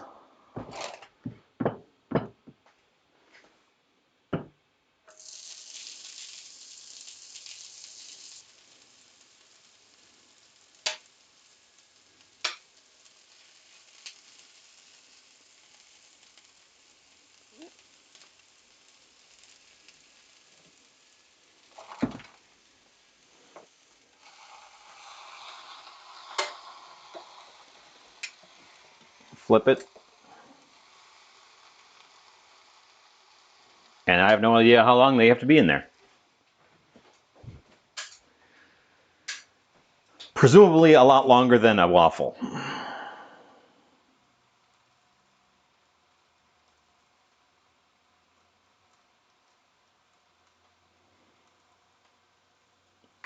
We have more than enough potato to do several experiments.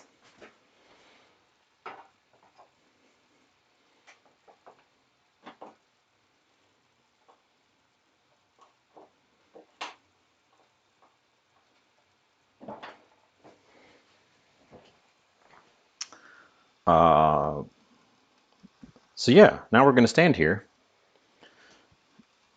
and make waffles. So some new people have shown up since I last asked the question. Can't put that up. We need that. Since I last asked the question, what y'all having for dinner tonight?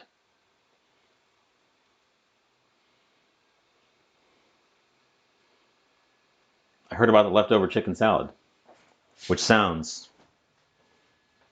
tasty. Ooh. That smells good. I hope this works. Carnitas. What constitutes a carnita bowl? I'm thinking rice, beans, carnitas. Is that it?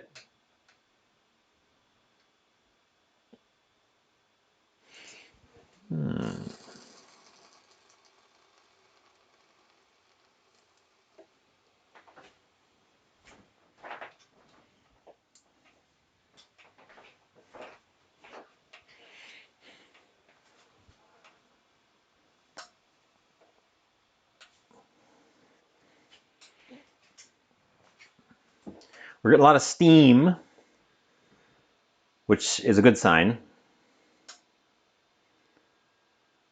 Rice, beans, lettuce, cheese, tomato, avocado, sour cream. So a whole burrito just turned out into a bowl without the tortilla. Gotcha. And yes, the C word. That word, of course, being chicken.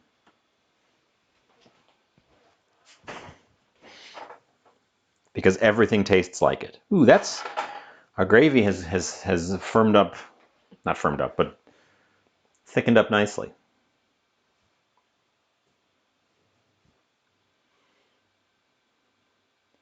We're getting low on steam coming out of the top of the thing. You probably can't, well, you can see some of it from your angle. It's getting less steamy, which is probably a sign that we're getting there. I don't know how much I want to peek.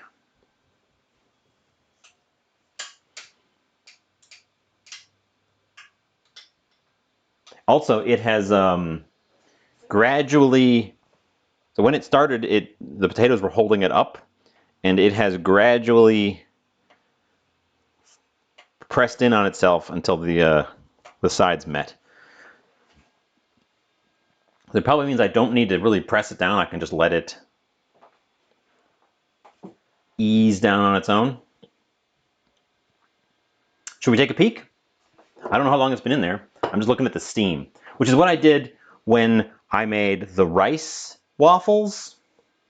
I was more paying attention to the steam coming out the edges than to time.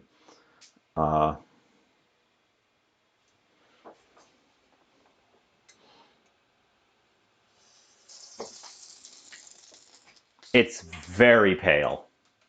Here, I'll show you. It's still very pale. Let's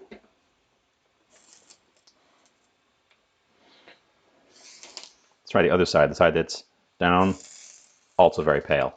Okay, so that needs more time. If this does not work out, I'm prepared to just make hash browns in a pan.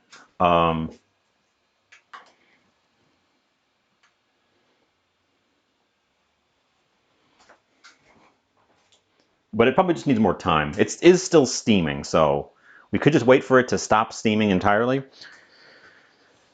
Or at least most of the way.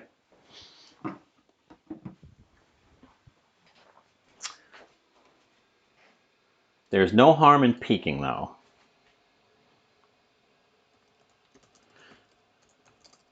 How long does the internet say you put a... Oh, I already have that up. Waffle iron hash brown. Recipe.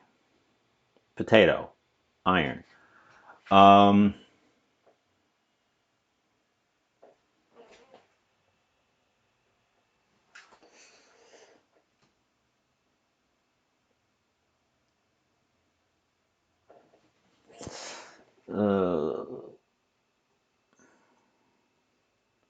Close waffle iron and wait till the indicator says it's done.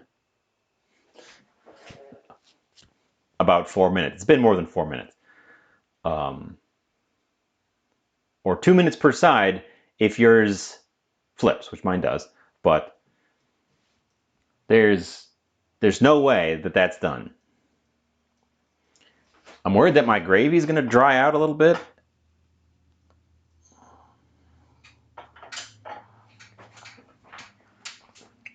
If this takes too long, I might have to add a little bit of water to it just to keep it... In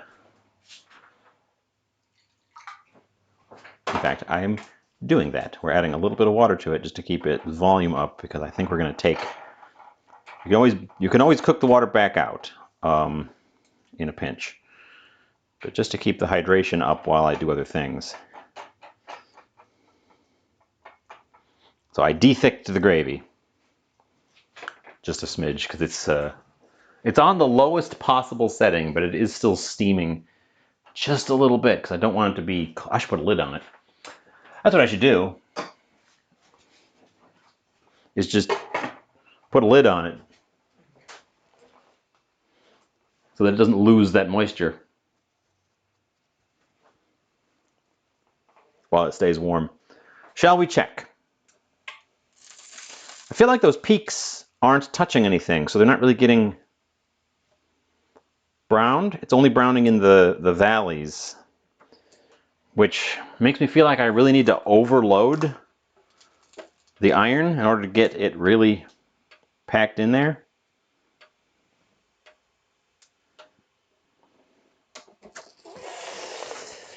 Maybe we should start doing some on the side.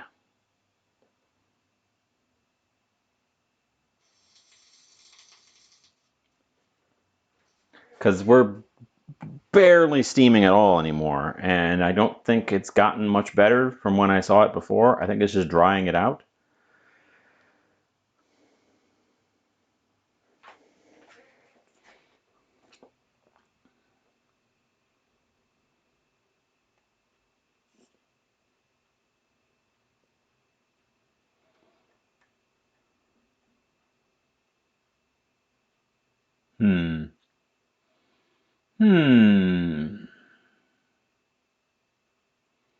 Because they need to be crispy. They need to be crispity crunchity.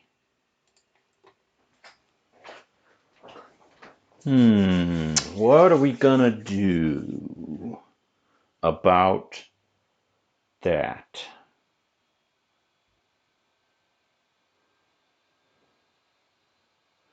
Because it doesn't look... The thing is, it's probably perfectly edible, but it doesn't look very good with it being so pale like that.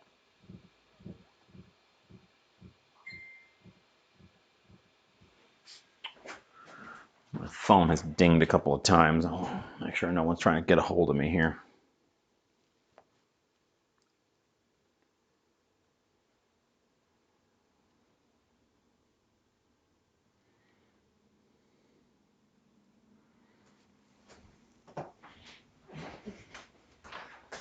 No, no one's trying to get a hold of me. It is a conversation of which I am merely an additional person.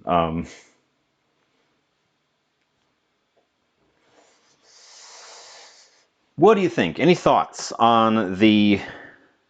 Oh, that's a little bit better. Any thoughts on the hash brown waffle here?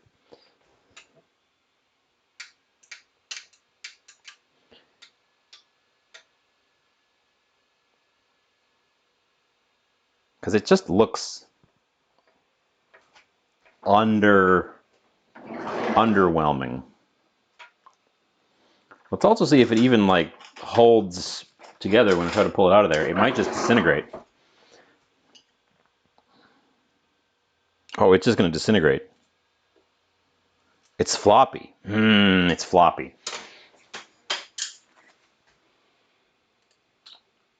It's floppy. I don't like that.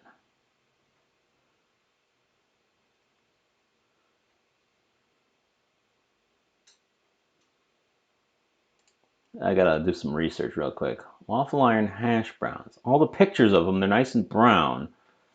Are they putting something in there to make them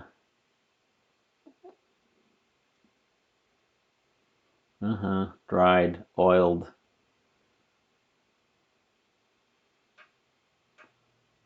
No. Just potatoes in an iron. Maybe I need to really pack them in?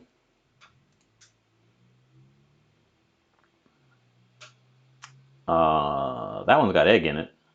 That's gonna make that one bind.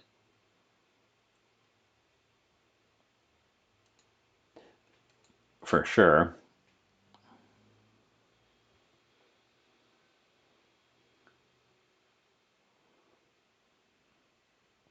Hash brown, cooking spray. Yeah, these all just... I think they just really pack them in.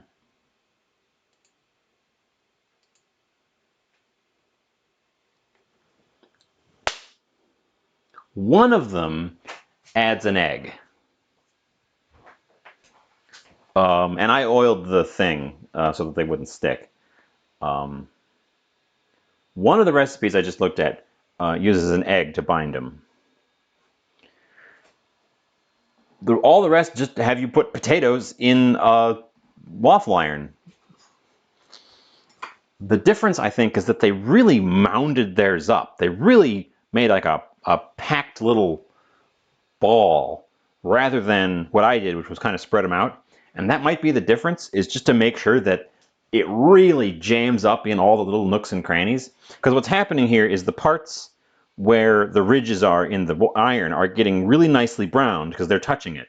And the parts in between aren't, because they're just in the little cavities. They're not tall enough to touch the...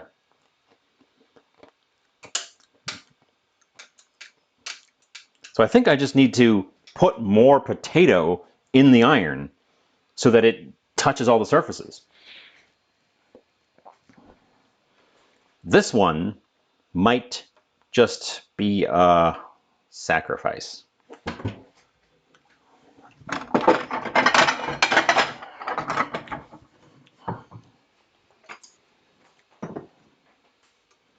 Also because it's not... Oh. Okay, it held together more than I thought it was going to. I think this one's going to just be a loose hash brown in a pan. We're going to try this again.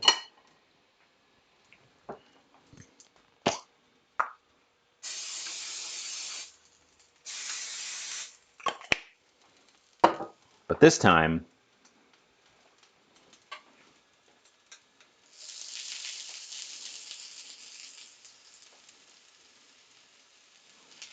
we're going to go nuts with it.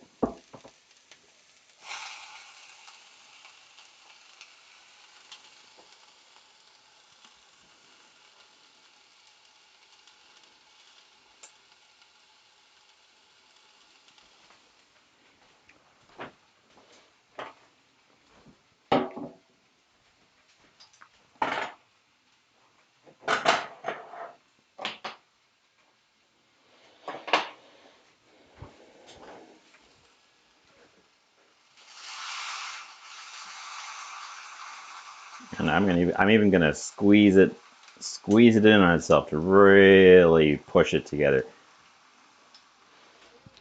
Because is this guy even cooked? Yes, it's cooked. The white parts taste like steamed potato, and there may be a slightly under.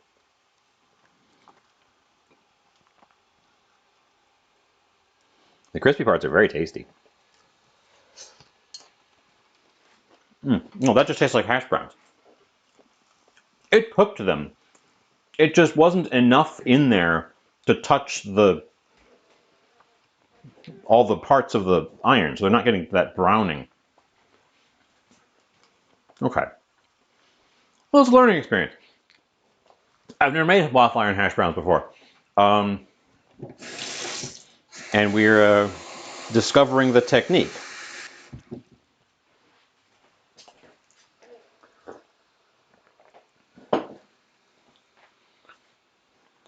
So maybe making such a big pile of potatoes was actually a good thing, because it ensures I will have enough for some experiments. Let's give that a flip as well.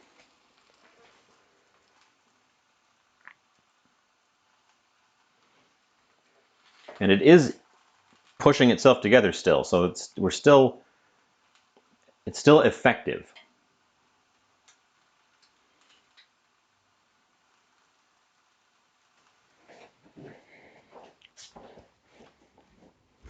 Got another ding. What's the ding? Who's dinging me now? Ding!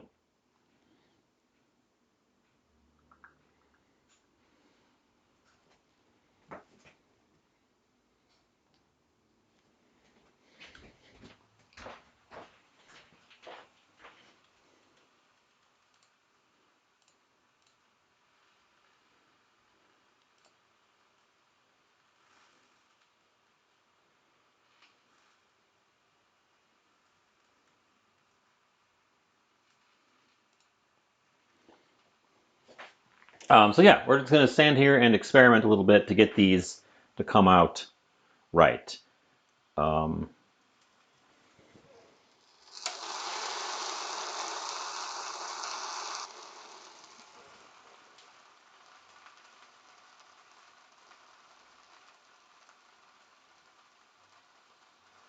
I am still going to look at the steam as my main indicator, because once it's out of steam, it should be to get it good.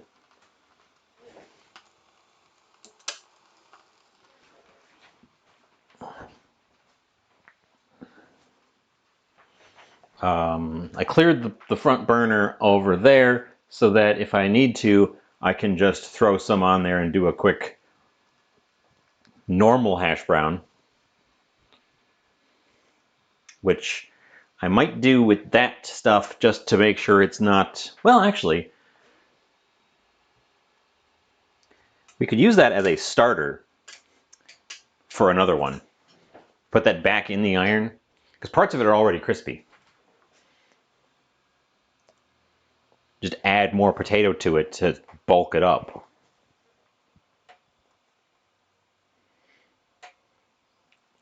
Parts of that one did hold together, so I'm thinking I just filled it too thinly.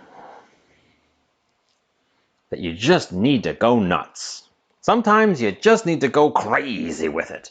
So we're gonna run, it looks like we're gonna run a little bit long today. I should check my various batteries. Everything's looking good. Check my various batteries to make sure this thing hasn't decided, oh, you only got 2 hours of life today. Because it just gets confused. I am steaming my camera right on its face a little bit. So maybe that should slide over so that it kind of steams to the side of the camera instead of right up the barrel of the lens. Oh, and there's a spot on my lens. I have to clean that. Let's take a peek. It's all stuck.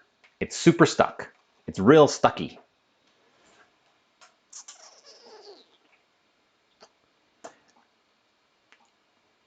That's not good. I said there's no harm in peeking, but there was harm in peeking. There was great harm in peeking. It's all stuck.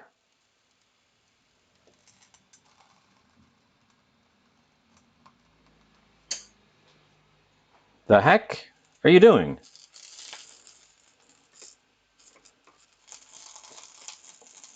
This is maybe not working. Well,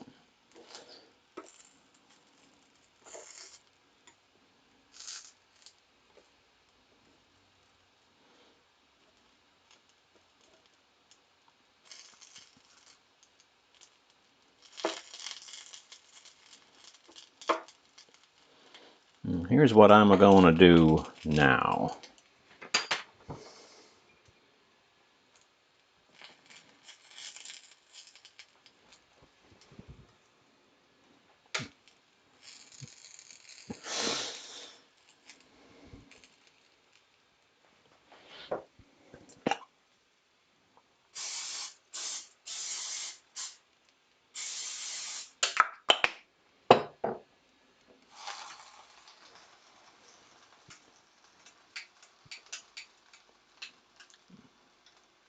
We might just end up with one real big one.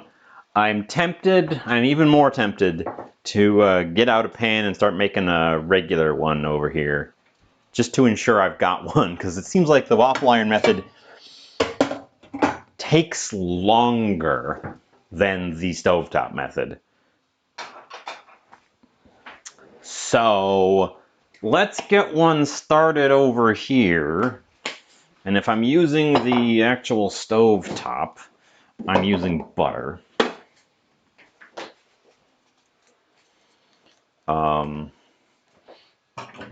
Because I don't need to worry about spray, which will also help with the browning.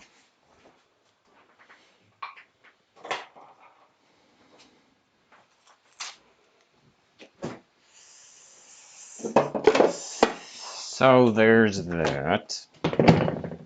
We might just have this one gradually evolve into a working model while I make real hash browns over here, because this is taking more time than I was expecting.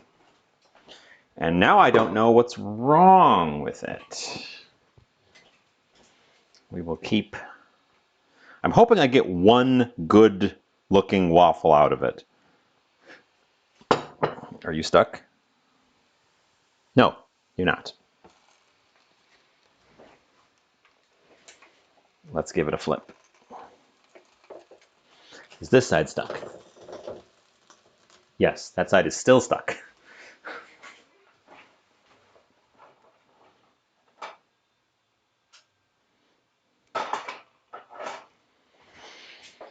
Okay, well, I guess old-fashioned hash brown.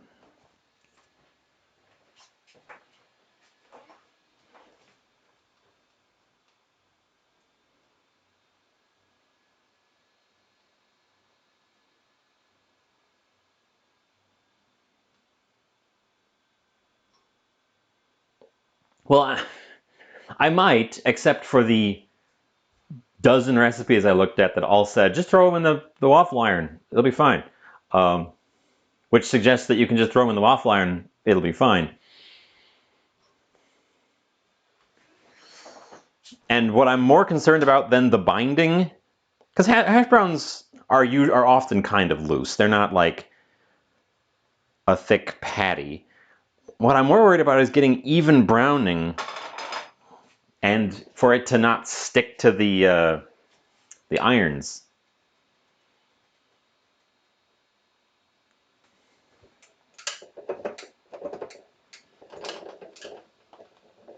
Oh, come on. Unstick, you bastard. Unstick. Why are you sticking? What is the sticking? I oiled the crap out of you.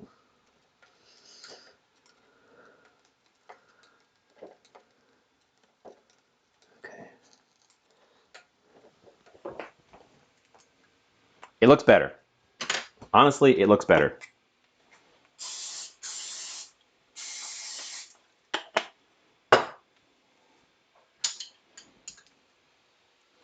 It's got more browning.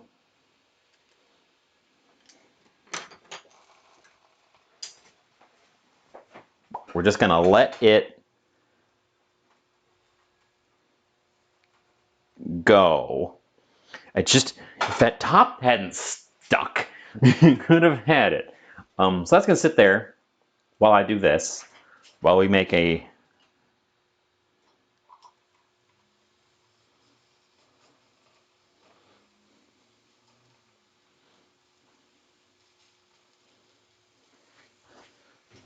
normal one.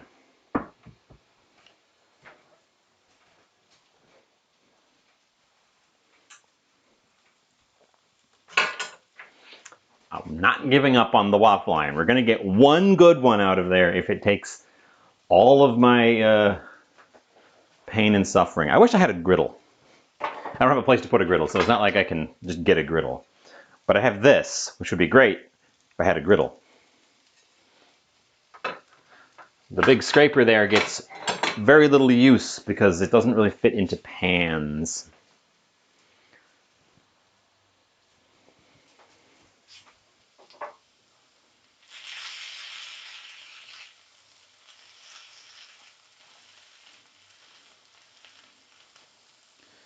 But this is the old-fashioned.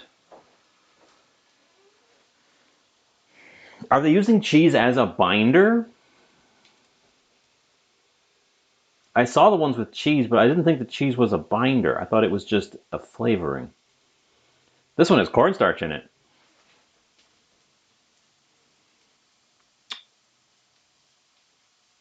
I don't want to add starch, because that's what I got rid of when I washed them, was the starch.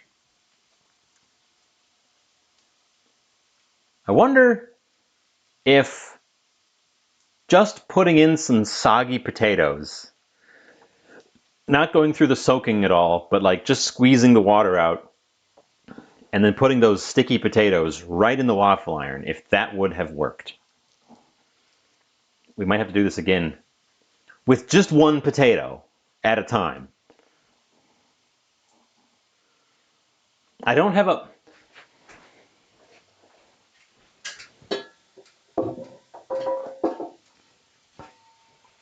griddle. I have a griddle.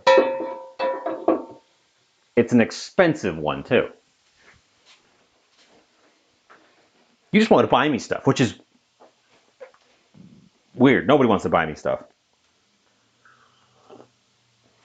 But yeah, I should have that, and I should have a Patreon, and I should have a Ko-fi, and I should have this and that and the other thing.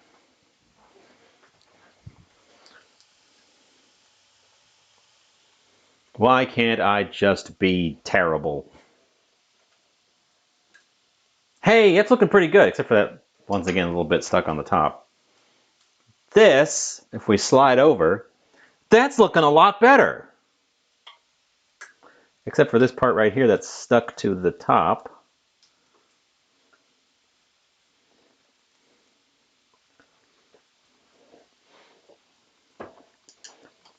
Let's check the other side. Maybe people like to be nice. I don't believe it. I've met people, and they suck.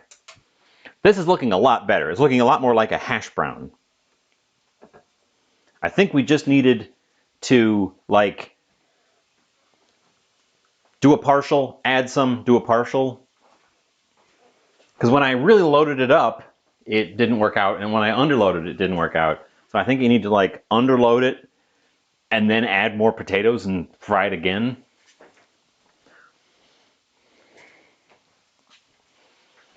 I also wonder if it would be a good thing to oil the potatoes directly. I do have a Belgian waffle maker, so it does have the really deep wells. That is definitely a thing that could make a big difference here.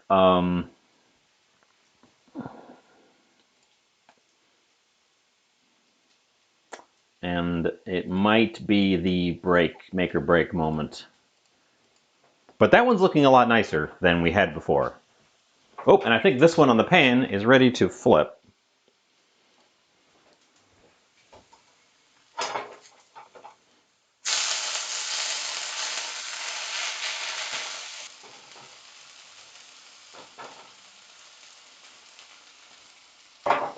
Now that's a hash brown.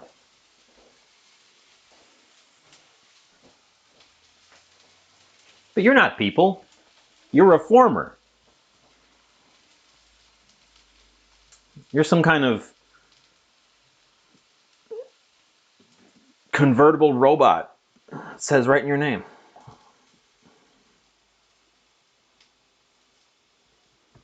I like the big wells. Yeah, I like the big wells on an actual waffle.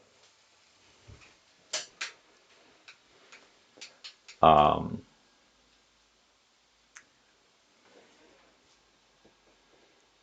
I wonder. I'm just thinking about how to make this work because it should work. It squishes together over time, which is very helpful. I think pressing it like I did with the when I put the mound in the middle and tried to squish it out, really pressing it together, that caused the sticking because it was sticking right in the center where the mound was when it started. Robot knees. I could go for a robot knee, but what I really want is a robot eye. My left eye sucks.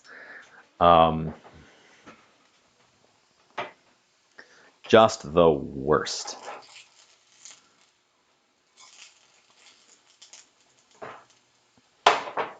Well, if you want just individual isolated hash brown,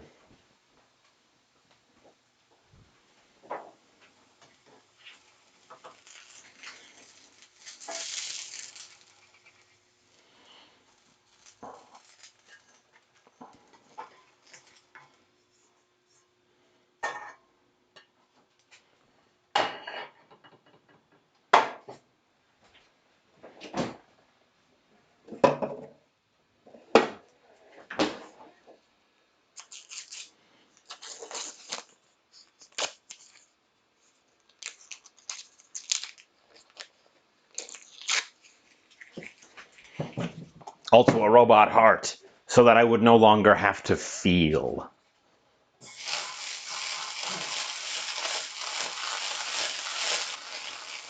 Or something like that.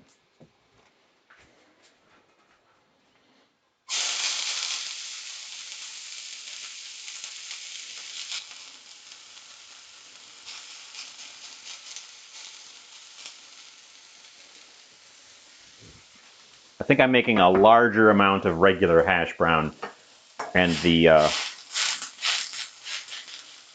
waffle one will have to be sort of decoratively on top because I don't think we're making more than one of them. Ooh, it looks much better. It looks even betterer. Look at it. Let's give it a flip. Look at it. Oh, it looks so good. It looks like a hash brown. We could probably try to get it out of there.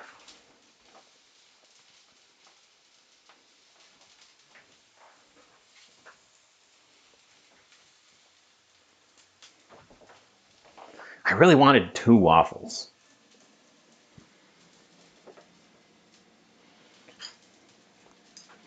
Let's see if I can tease it up in one piece. Ooh, it's going to be tough. We're going to need the spatula. But we're not giving up. Nope, it's just potato. It's straight potato, which is, I think, why we've been struggling with it. This is our 3rd attempt, and both of the previous 2 attempts are in here. So it's been like triple cooked.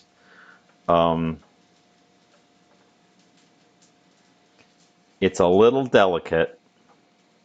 It kind of holds. Actually, it holds better than I thought it was going to.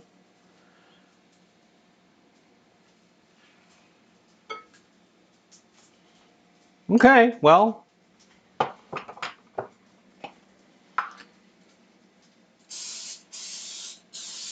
We need it, and we've learned that we have sticking problems, so we need a lot of that stuff.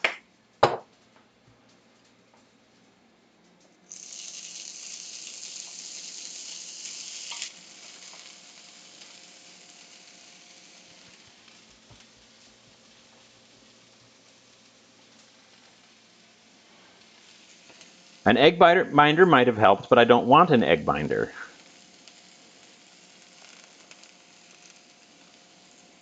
I want to figure out how to make this work, and it held.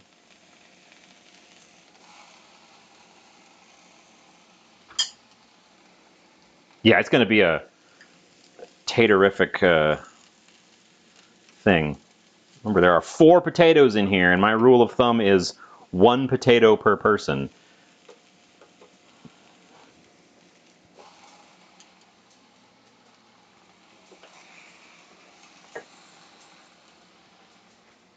I'm being stubborn. This is my kitchen.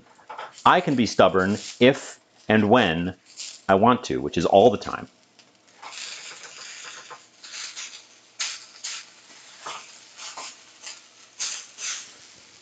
The pan is too hot.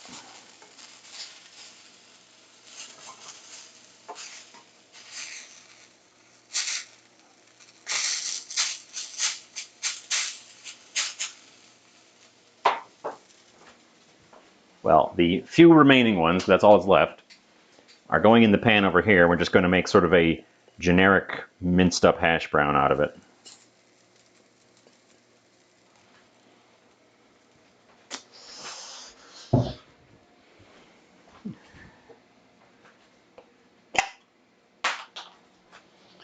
It was 4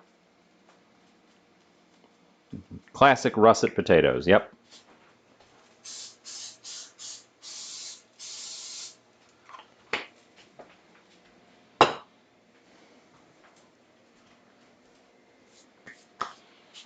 Okay, well.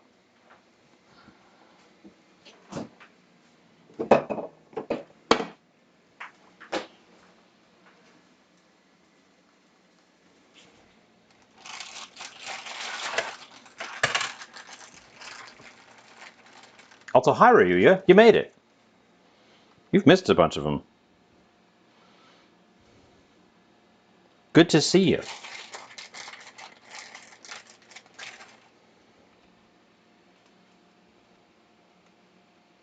Mmm. Well, they got a little bit of squeak to them now that they're like warmed up. Mmm, cheese curds.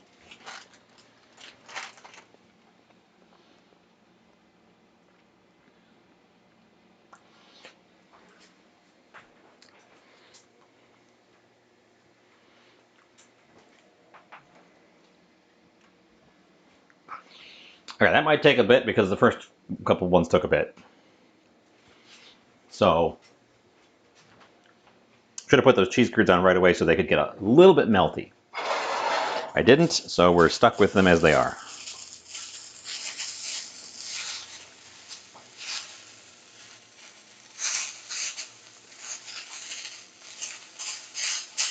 Oh, wow. This, I'm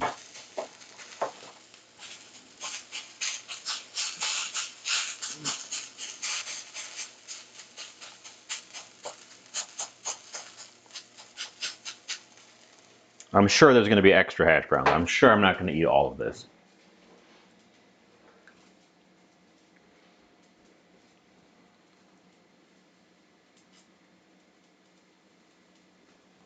Peek?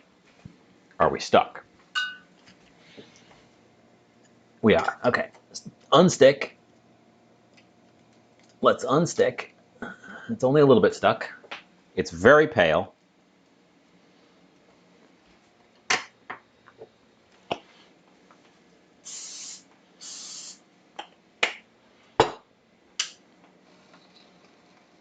Give it a flip.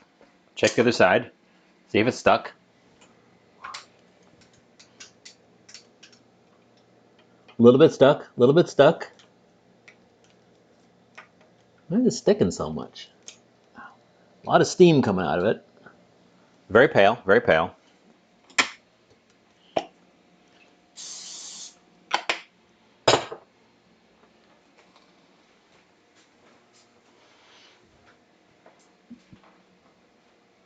Maybe. Russ's is what I had on hand, so it's what we went with. We could do experiments. We did some experiments. That one came out good, but in a really roundabout, weird way. where it was two partially fried ones that I then recombined into a finished one.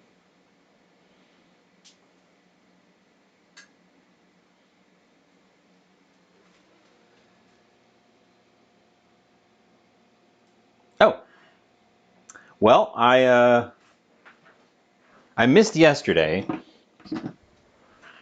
because my mind was occupied by all of the dramatic happenings, and and then I realized it was like after 4 o'clock, and I hadn't prepped anything at all. I'm like, oh shoot.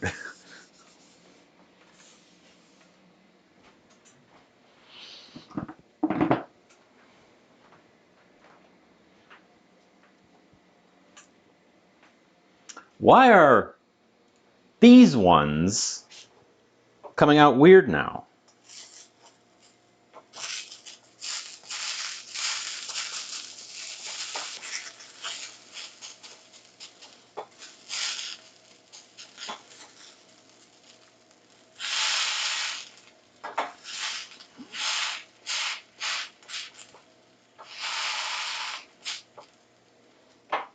I don't know.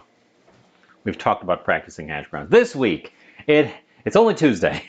It's only Tuesday, and boy, this week has been a million years long. Good Lord. Mmm. Mmm. You know, if you've never had fresh cheese curds, which I would warrant most of you have not, because could be not enough butter.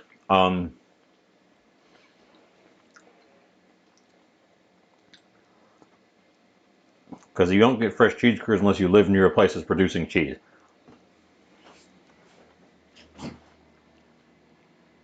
You get, oh, you can get cheese curds away from where they're producing cheese, but they're not fresh cheese curds. I'm gonna put that butter on the top. Let it melt in.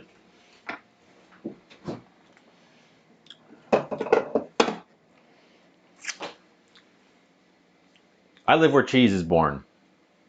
True fact.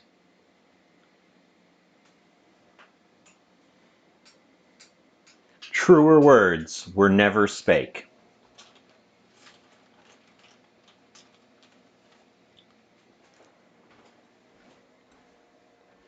But Ravia, you have come in for the attempting to make acceptable hash browns stage of life.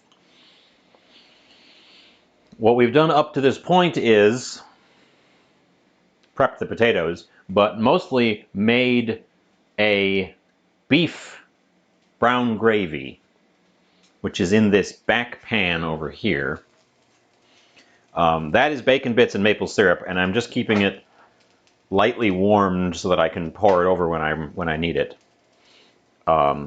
This stuff, which could stand a quick stir, is beef short ribs, mushrooms, onions,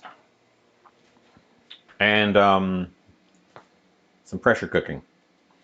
And it's all taking a little bit longer than I was anticipating because the waffles are moving much slower than I was expecting.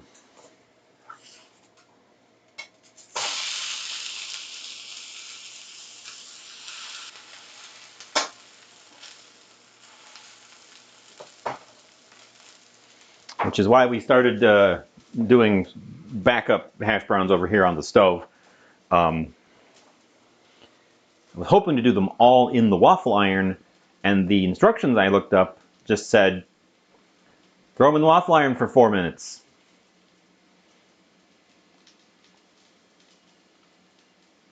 Ah, so you have to go somewhere for them. My cheese curds I got at the local grocery store, which they just always have some. I don't know specifically what creamery these come from, and it doesn't say. Because they're just the store brand, like my grocery store brand cheese curds. And that's what you get when you live here. I'm sure I've actually been to places that have their own specialties, and it's the same thing. Having visited Maine, you just get lobster everywhere because it's their thing.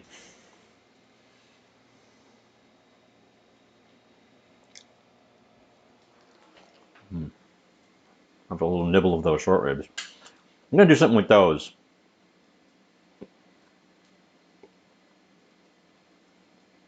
They're a little dry, and they're getting drier as they sit there. I probably should bag them up.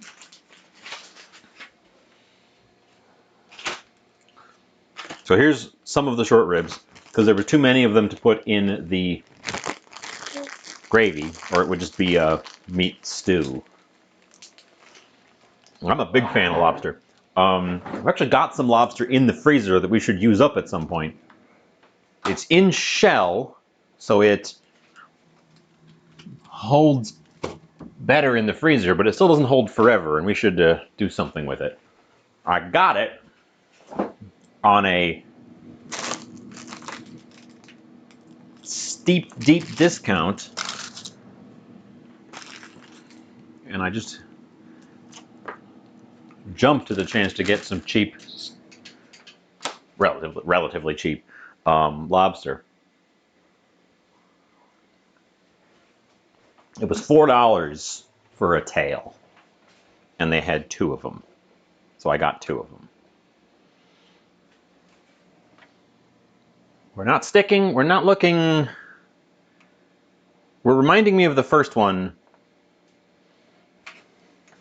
the very first one.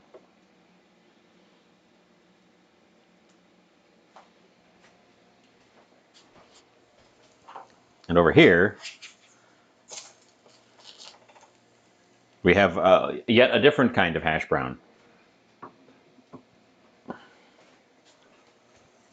I don't know if that's going to get any better than it already is, so we're going to take it off of there. It's a different color. We've made hash browns multiple ways. This one is holding together very nicely because I mashed it down after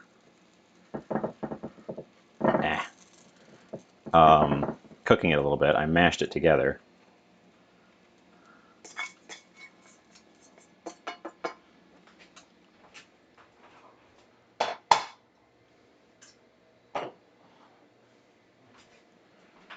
Dungeness crab. I've had Dungeness crab. I found one once, whole Dungeness crab, and I cooked it up, and it was tasty. But it was very awkward to eat whole. I'd much rather have it turned into something.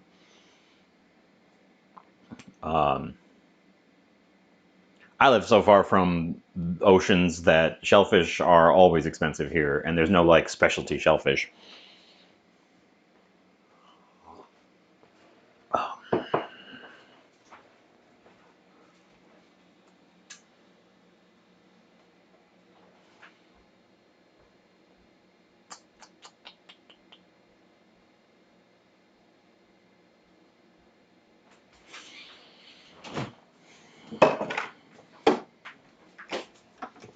I am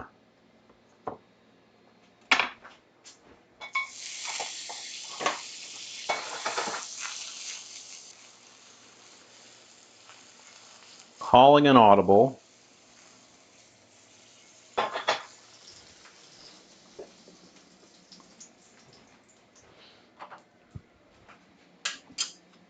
Because I think that our waffle is not progressing anymore. And I think that the partial fry that I did earlier was the right way to do it.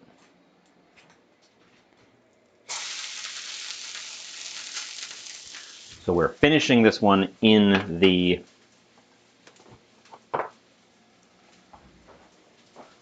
pan.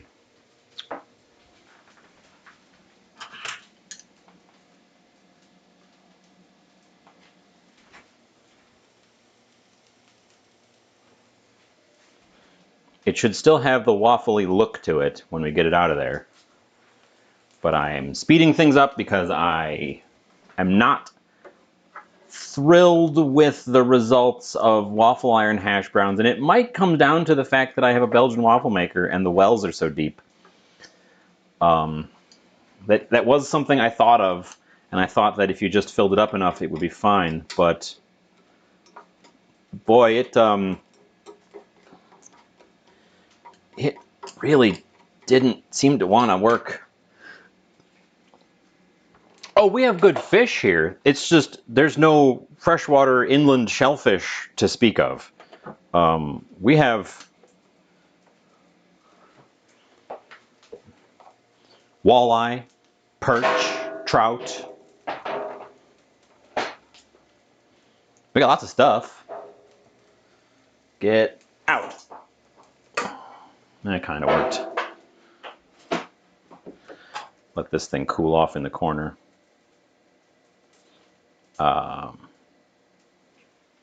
Okay, well. We do have crayfish. I've never collected my own crayfish from the creek or from the river. I need to, actually it's summer again, so we should look into that. I know that there is some permitted crayfish fishing around here. I should see what that entails. Maybe we can get some crayfish.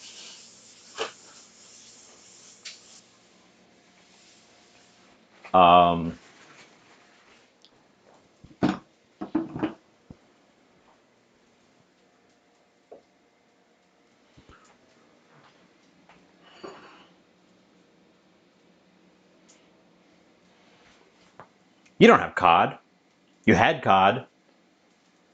The cod fisheries along the Atlantic seaboard have been devastated by overfishing.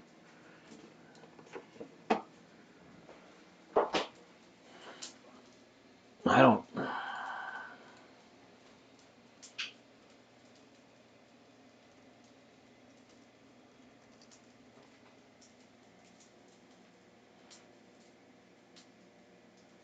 So there's some out there, but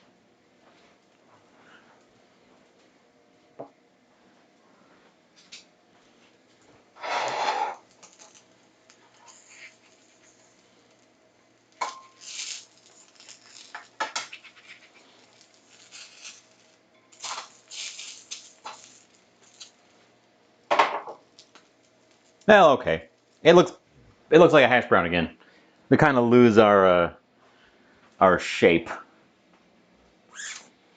Probably just need to have a flatter iron to pull it off because it just doesn't want to get up in those wells and touch the top of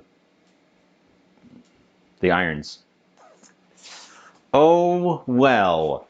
We'll let that guy finish off on the bottom side real quick. We'll plate up. We'll try to make it look nice. We'll try to make it look nice.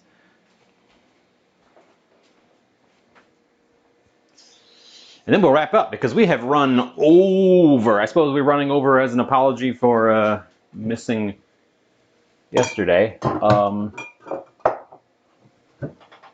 last week, not yesterday. Yeah, last week doing Monday, Tuesday was a lot of fun actually. But it only really worked out because Monday was such a light cleaning load. And because I had literally prepped a second thing. I have used, there's still a little bit of it in there actually, but I used that, I combined the parsnip and kale purees into a jar. And what I've used it as is a side salad. Take a scoop and put it next to whatever else I've got and treat it like a salad. And that's actually been really good. It's like a salad puree. It's interesting. I'm glad it's been fun to watch.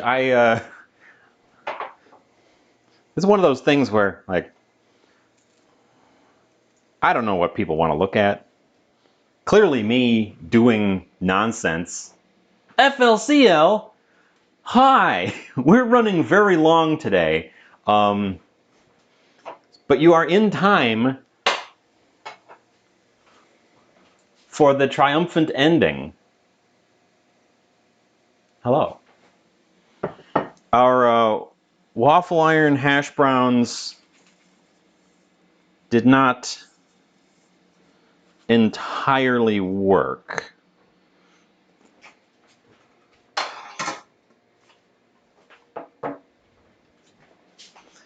Let's get some cheese curds on the top of the fresh one while it's still hot this time so that they can get just a bit melty.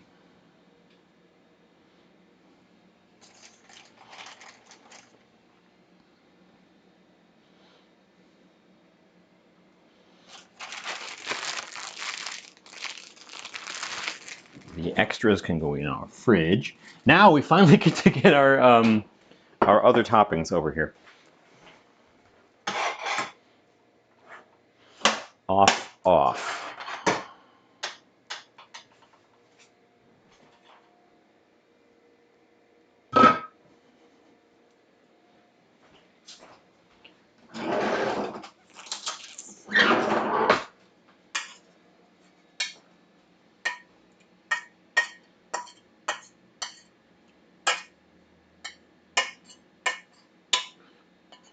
I de-thicked the gravy, and I think I may have de-thicked it just a little bit too much.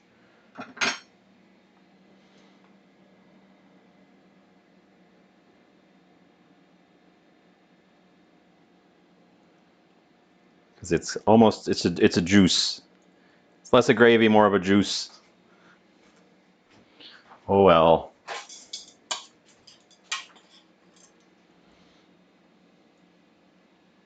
We'll put a pile of that on top.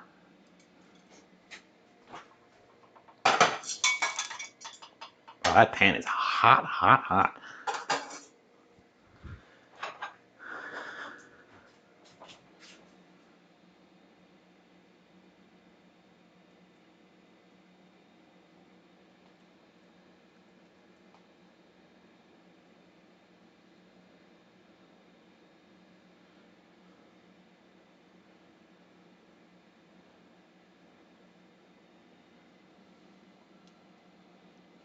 Okay, that's the thing.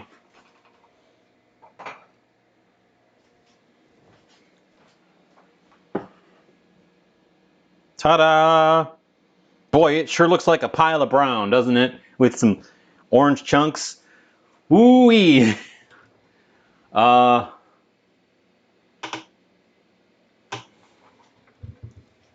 should have taken the lid off of the brown gravy so it could gravy up a little bit.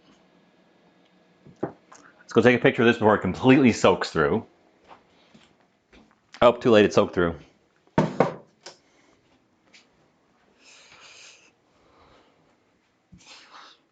This is like a hearty lumberjack breakfast before you go out and jack your lumber.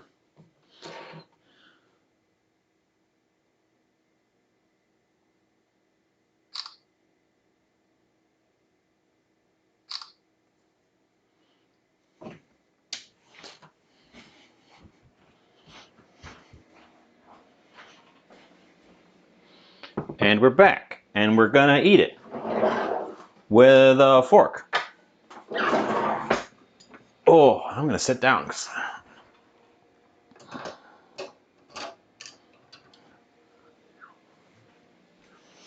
Okay, well, let's go right in the middle. Get a little bit of everything.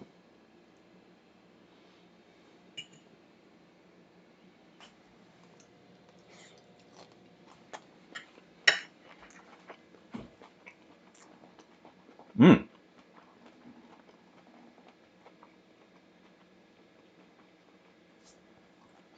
Tastes like hash browns. Sweet, savory, cheesy, a little meaty. Tastes very hearty and very unhealthy.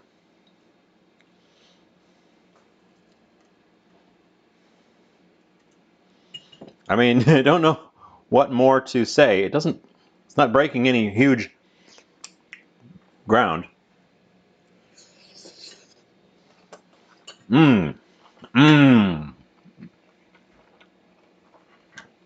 get toward the middle, more of the beef and beef juice definitely improves it.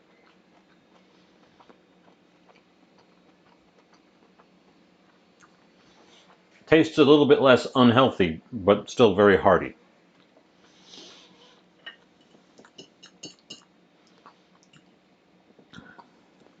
Well, like I said, not really breaking new ground in terms of flavors. It tastes like you would expect it to taste. Like potatoes, cheese, bacon, maple syrup, and beef stew.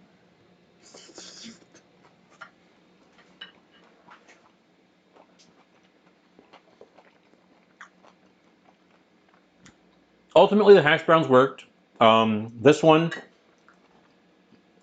was the one we made one, took it out, made a second one, added the first one back in, recooked it. And it's good. It's crispy. I think part of the reason they weren't working is the way I make hash browns is like I made that last one, where I'll fry it, flip it, sort of fold it in on itself, fry it again, flip it. So there's crispy bits on the inside, which when you do in the waffle iron, you only get crispy bits on the outside. Which if your waffle iron is a very shallow iron, or if you just have like a griddle plate, I bet you a George Foreman would make a pretty good hash brown. Because that's just two flat plates that push together with like just the tiniest little ridges to sort of hold on to a piece of meat. I bet you a George Foreman would make a pretty good hash brown.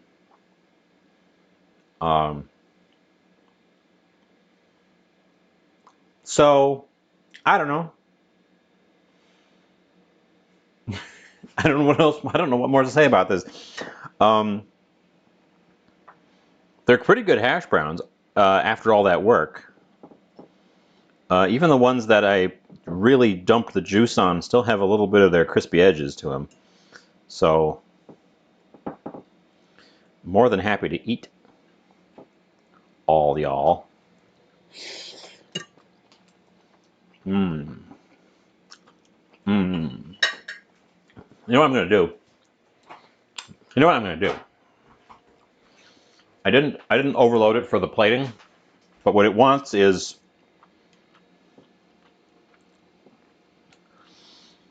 what it just wants is all of this. This stuff is delicious.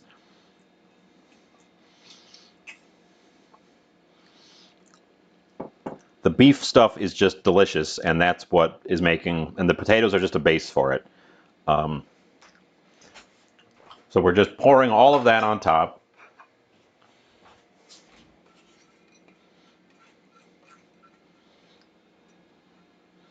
And the remaining sticky bacon. And now I will sit and I will eat this entire thing in one sitting, and then I will absolutely hate myself. Because this is 4 entire potatoes.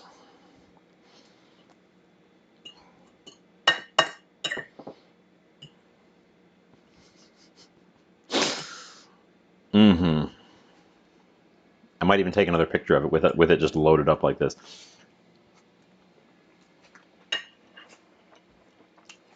Flemish hare? Hi. It's very tasty. We're not going to sit here and eat this whole thing on camera. And I really, really shouldn't eat the whole thing today by myself anyways, but it is very tasty. If you're just arriving, we're in the final act here. We were making waffle iron hash browns, which kinda worked. And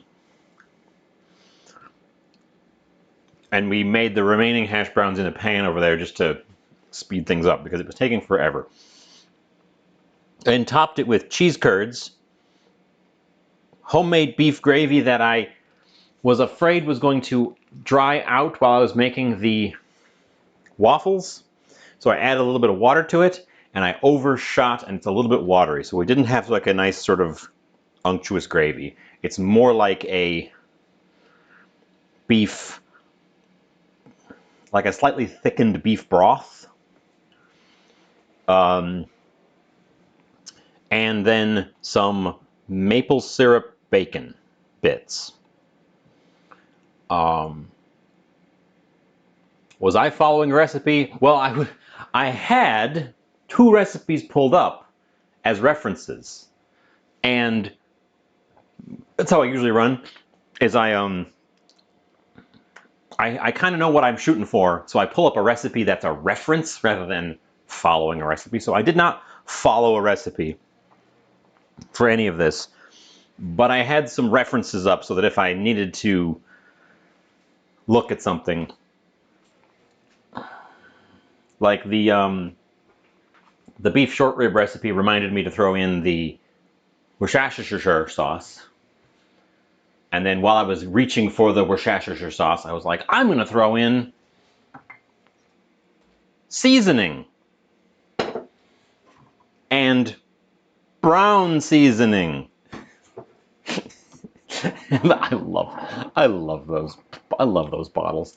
How do they get away with naming one of their things seasoning? So more the latter, a little bit of recipe on the side just to sort of keep me somewhere near the track. And yeah, and this is the result. It's very tasty. I think it's better with the beef, so I added all the remaining beef. And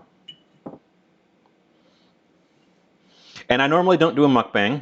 We did eat a whole thing once.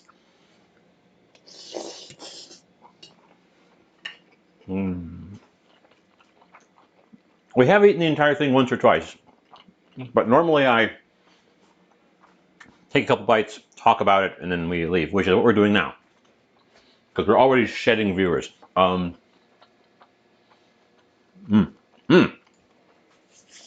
So, yeah, we have come to the end of all things. I'm going to eat this until I'm sick, or hopefully stop eating it when I'm full.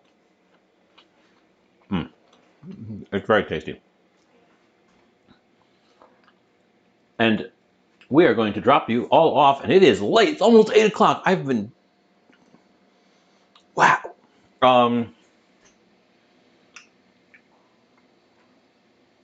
Who is on right now? Oh, it's so late for me. I bet you George is just about wrapping up. You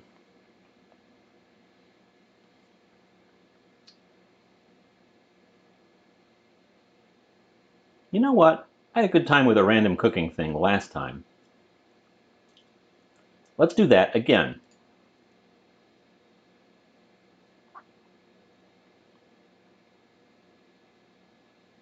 We're going to go raid this channel, which is Miss Molly Makes, and she's making pie. And it says she's Australian, so, and it also says she has only been on for an hour. So hopefully we're going to not get booted out right away. But yeah, so sorry about missing Monday, but shoving into Tuesday has not been an issue today for me. So Tuesday, I'm keeping Tuesday in my pocket as a backup time slot. I don't expect it to be the primary though. I would like to keep Monday as the primary, pending life changes and all sorts of nonsense. Thank you all for being here. Thank you for showing up, sticking with me through this long haul. I wasn't not expecting this to be quite the long haul it has turned into. I'm almost glad it didn't work out yesterday and I had to push it because it was a long haul. It would have been an unexpected long haul yesterday when I had other things in my mind. So yeah, I will be back on Friday, and I will see you then. Thanks for watching.